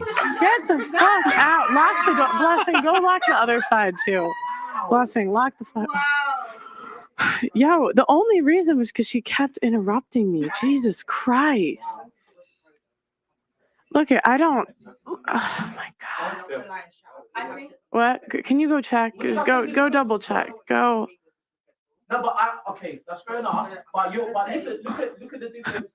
That has never I've never had anyone walk off or kicked out. I think best is we move on quick. But think about it. What did I actually say that was disrespectful?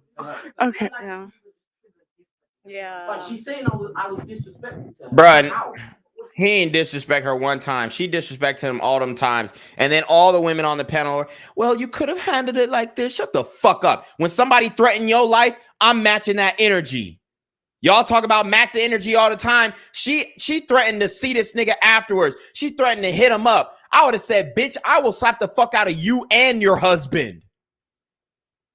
And I'll get a nigga to fuck him. Fuck is you talking about? Yeah, we'll get that nigga fucked. Straight up. Playing them damn games. Whoa, man. This bitch is crazy. Yeah. Okay. You were antagonizing the situation. You kept going. Okay. We're gonna. How the fuck was he antagonizing? The bitch threatened his life. She full of shit, man. Esther full of shit. Every black woman on this panel should have King Richez back. And the fact that they don't tells us everything we need to know. SYSBM, guys. Guys, okay. Fuck out of here, man. Is she gonna be like waiting outside for her?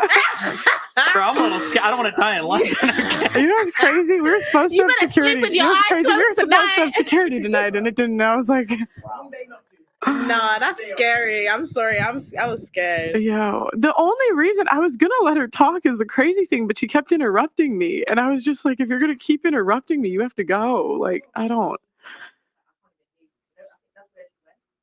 I don't think she could hear you, honestly. And you didn't call her name as well. What? No, she could hear. She couldn't hear you. No. Bro, shut the fuck up. I can't believe this black woman is defending that. When a white woman just threatened a black man's life, her defense is, well, she didn't hear you. Are you fucking kidding me? Are you serious right now? Did that really come out of her mouth? And then Destiny, the pansexual white boy, has to come in and say, no, she heard him. She's just a bitch. Fucking ridiculous. I was scared. Yo, the only reason I was going to let her talk is the crazy thing, but she kept interrupting me. And I was just like, if you're going to keep interrupting me, you have to go. Like, I don't. I don't think she could hear you, honestly. And you didn't call her name as well. No, she could hear. She just kept. What the fuck? I give up. Wow. Back to business. You know, Esther, they're saying that Esther's the sane one in this podcast. Wow. Okay. I can't believe Auntie Jenny was worse than me. Just saying. So they said Esther was the sane one on this podcast. Now we're going to fast forward to when Esther gets kicked out. So that was fun. So let's fast forward. Then we'll wrap it up. Shout out to King Richez. Hey, man, if you need reinforcements, I already know he got his crew of niggas out there. You know what I'm saying? Them niggas untouchable. But, you know, like I said, if you need some American muscle to pull up, nigga, we got you, bro. We ain't finna let no fucking goofy ass, old ass bitch come with some empty threats. Bitch, if you want to make a threat, make a promise, little hoe. If you want to make a threat, make a promise. And then, yes, niggas will come see you. Yes, they will. And they gonna keep. And matter of fact, we gonna come see your husband about it. Fuck all that other shit. Fuck all that other shit. We gonna have a nice cordial conversation with your husband and say, hey man, this bitch put a hit out on King Richez. Did you authorize that? If he says no, then we gonna say, hey, you need to control your bitch for you get controlled, nigga. Straight up. That's what's gonna happen. And that nigga's gonna piss his pants and he's gonna fucking comply. Okay? Or we gonna go, you know, to the real gutter and get like 3 or 4 Afghans to come and straighten them out. Straighten him and you out. Because you know them niggas love taking pussy. So yeah, we gonna get you straightened out too. Fuck is she talking about? If it's that, it's that then. If it's that, it's that. Because they gonna be like, oh, well, why are you talking about this reclaim? Look, if she talking about putting a hit on King Richez, then we gonna talk about getting them fucked. If it's that, it's that. If it's up, it's up. If it's up, it's up. If you talking about, oh yeah, we gonna get you hit up, you know, after the show, watch your back, boom, boom, bap. Okay, if it's up, it's up. Then we gonna go and we gonna get some of them Afghani refugees. We gonna get some of them Syrian refugees, and they gonna put hard fucking sand dick up your ass. How about that? They gonna put sandpaper dick up your ass, you and your husband's ass. Fuck is you talking about? Well, niggas don't play like that, bruh. You ain't finna openly threaten my nigga's life on live television and ain't shit gonna happen. Nah, we gonna see about you. We gonna get some Syrian refugees. We gonna get some Afghani refugees. We gonna get some Iraqi refugees, and we gonna see about it. And you're gonna get touched, point blank. That's how I would have played it. But you know, like I said, if you need some reinforcements over the pond, big bro, you know, we active. We trying to make that shit happen. Ain't nobody finna touch King Richez. He's a new king of the Manosphere. He's not especially being disrespectful to anyone. I don't think you meant. Fuck is that bitch talking about? I don't know. We're just gonna move on. I don't. Yeah, I mean, it is what it is. But I think you should try and listen to people, though. I do. Shut the hell up. Listen to people who putting hits out on you. No, she made her bed. Now it's time to lay in it. She getting fucked. Point blank. Relitigate the whole thing. I'm just saying because obviously two people. Esther, you need to listen. You need to listen. Okay. So we're gonna close out the show. So any final thoughts? Please, 30 seconds or less. And you can plug in your social media where they can find you, whatever. So starting here and then go around. Ooh, final thoughts. No, can we go start on this side? I need to think about it. Fine. Michael, do you want to start? All right, big up to me. Nah, listen, King Richez on YouTube. Go check out my channel. We got podcasts over there. We got shows, podcasts, reaction videos, everything. Yeah, go check out the channel. And check out King Richez channel, new king of the Manosphere. It's up. All right, black men winning. All right, strong masculine black men winning. Old 304s down. If that bitch want to say something, see something, do something, then we definitely gonna be active. If I hear a hair on this nigga's chinny chin is touched, best believe niggas is booking a flight to the UK and we gonna see about that bitch. Straight up. And we gonna sit her down and we gonna sit her husband down and see if he authorized this. See if he her fiance, and we gonna see if he authorized this behavior. And after he pisses his pants, we gonna fuck around with some Afghans. We gonna fuck around with some Syrian. We gonna fuck around with some Iraqi, Iranian refugees, and we gonna see about getting them fucked if they don't repent, if they don't apologize. Straight up. Yeah. Maybe I should stop calling people bro, but you know, it's just the way I speak. It's not me trying to especially be disrespectful. If you take it disrespectfully, you know, sorry innit, like, but that's just how I speak in it. Don't take it as a deep thing. I don't think I deserve to get sliced up for it, but you know, that's what some people think, but it's cool, innit? Good luck on the streets tonight. Yeah. Man, shit. And that was a good joke, Destiny, but niggas ain't worried about shit, man. We gonna, man, if we seen that bitch, niggas, fire's getting slapped out that little bitch mouth. Fuck is you talking about? Nobody's sweating that little hoe. She ain't nothing, bro. She is nothing, bro. Nothing. Just some dumbass, old ass, dried up twat. She ain't got shit to do with nothing street.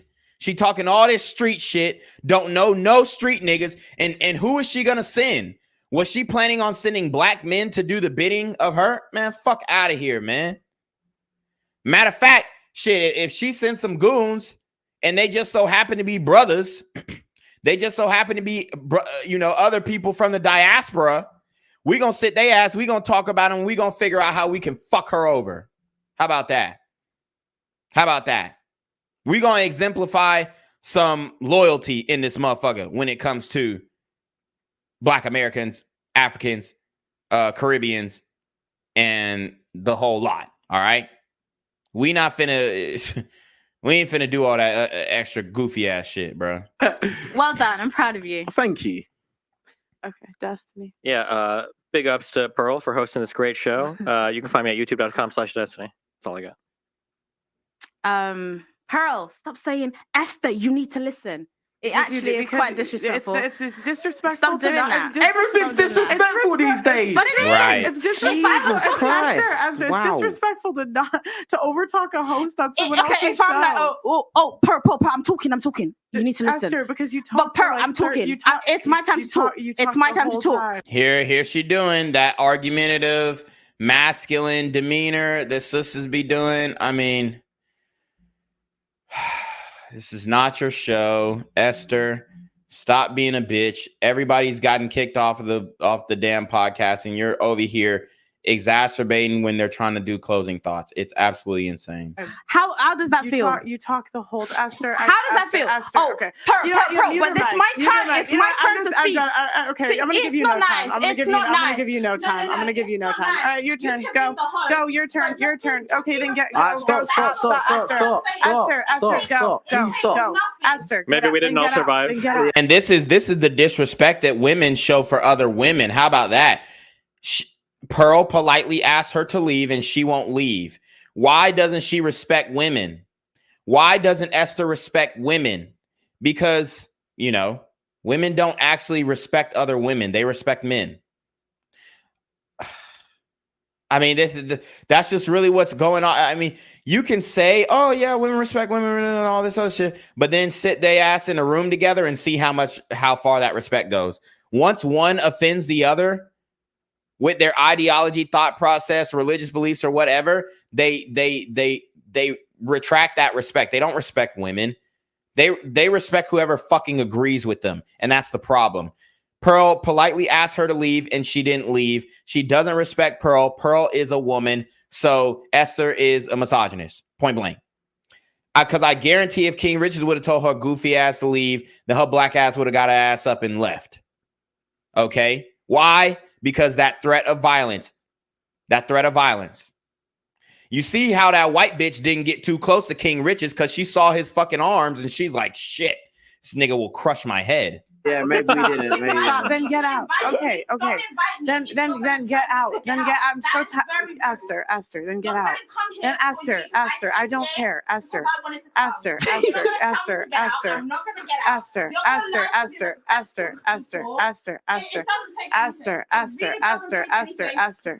Jesus Christ. Because you were being rude. Esther, go. Get out. Get the Esther, get out. Get out. Get out of my apartment. Get out. Get out. No, get out. Get out. Wow. This is the modern B-dub, guys. It's not just in America. Bro. Get your fucking passports and don't go to the UK. Jesus. Esther, no, your mic is muted. Get the fuck out of my apartment. Get out. I like that, Pearl. Energy!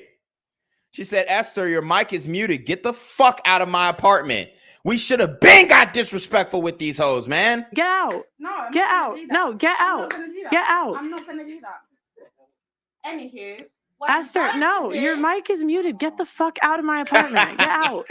Dude, that I might have to clip that sound. I might have to add that to my soundboard. Esther, your mic is muted. Get the fuck out of my apartment. That was like, I don't know. Pearl just had like her tonality, the way that she said it. It sounded like very graceful, and it sounded graceful but adamant. And you see Destiny, he's laughing. Why do we have to embarrass ourselves in front of the white folks? Come on now.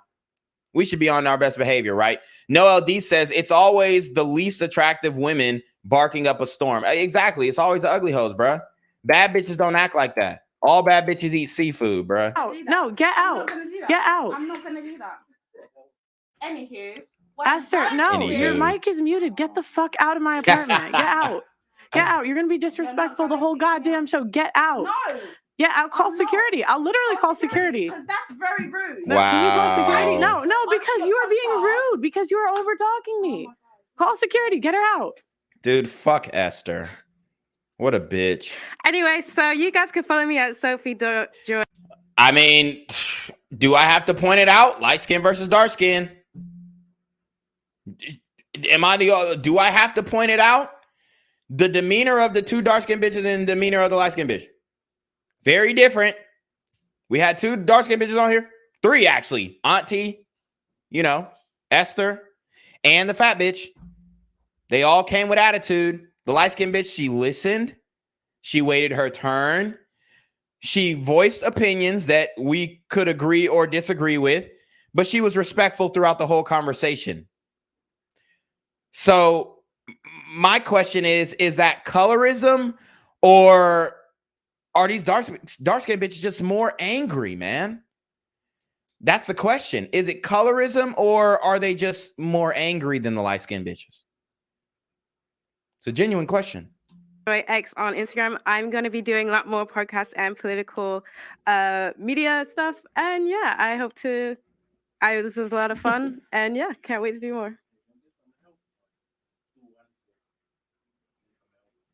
Esther's literally getting the security guards called on her. Look at her. Look at her face. Absolutely ridiculous. Oh my God. Why couldn't you just leave on your own recognizance? No, I want to. No, it's fine. I want to. No, because it's not. No, you can't say your piece. Invite me into your house and then try to disrespect me by kicking me out. I am sorry. I'm going to. Bruh, fuck out of here, Esther. You're done. We're all gonna talk. You're done, We're not gonna do that. That is very disrespectful. And Jesus. You can put her. No. That's the ultimate disrespect. How dare you invite me to your house and then try to kick me out because I'm trying to tell you how I feel about how you're treating me. I'm not embarrassing myself. It's just so rude. It really is. I'm actually trying to help you out. Bruh. Just allow it. But could I just say one last thing? No, bitch. This is crazy. This is crazy, bruh. Jesus. And ain't these the same bitches who gonna say, go where you're wanted, not where you're tolerated. Go where you're wanted, not where you're tolerated. And then when you kick their ass out, they don't want to leave. Ridiculous. Yeah, headphones. I don't know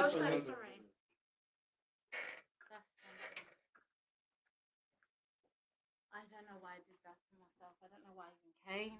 I can't believe it got to this point. Jesus.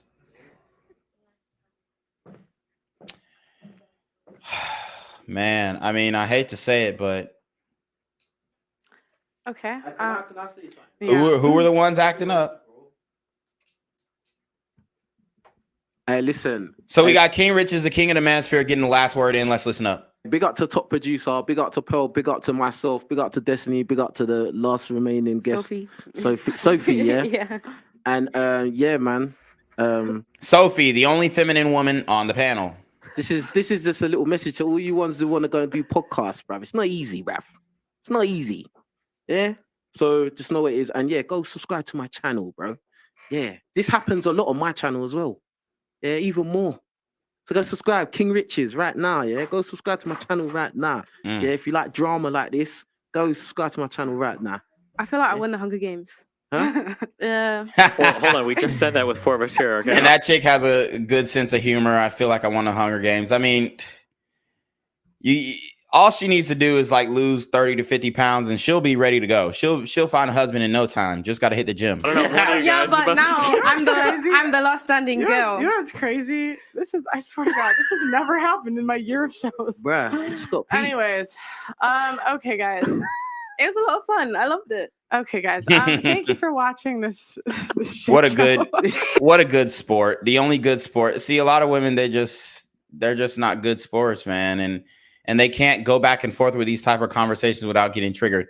So anyways, shout out to Just Pearly Things podcast. She's doing the Lord's work, also putting black men on. So all the niggas hating on her, it is what it is. Obviously, it does sting as a content creator to see, other content creators who, you know, you may not have the same level of talent as you, grow so quickly. But the thing is, you know, Pearl is giving back to the Manosphere, and she's bringing men on. She brought Andrew Tate on, very controversial guy. You know, she's bringing Destiny on, a controversial guy who's been involved in these conversations, even though he's not necessarily a part of the Manosphere. He's kind of the ops, kind of like an inside man, I would say.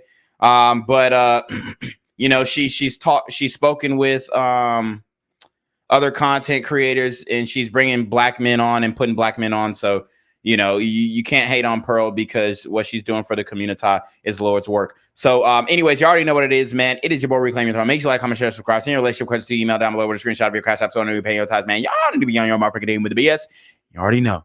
Reclaim Your Throne. Want to become an elite level athlete? Well, look no further. The Reclaim Your Throne Elite D1 training course is all you need to take your performance from subpar to the creme de la creme of athletes all around the world. The purpose of this course is to give you a comprehensive weight training, speed, flexibility, recovery, and endurance program that is meant to prepare young athletes for collegiate and professional sports. This course is packed with over 2 hours of creative, action-packed lifts narrated and coached by yours truly to assure increased strength, speed, flexibility, recovery, and endurance. Hey, I get it. Training alone can be tough and can even make you feel misguided or somewhat unmotivated. But with this course, I walk you step by step through each and every lift to make sure you're using the proper form to prevent injuries and that you're hitting the correct muscle groups to render maximum results. So what are you waiting for? It's now or never. So go ahead and get the training course today so you too can reclaim your throne.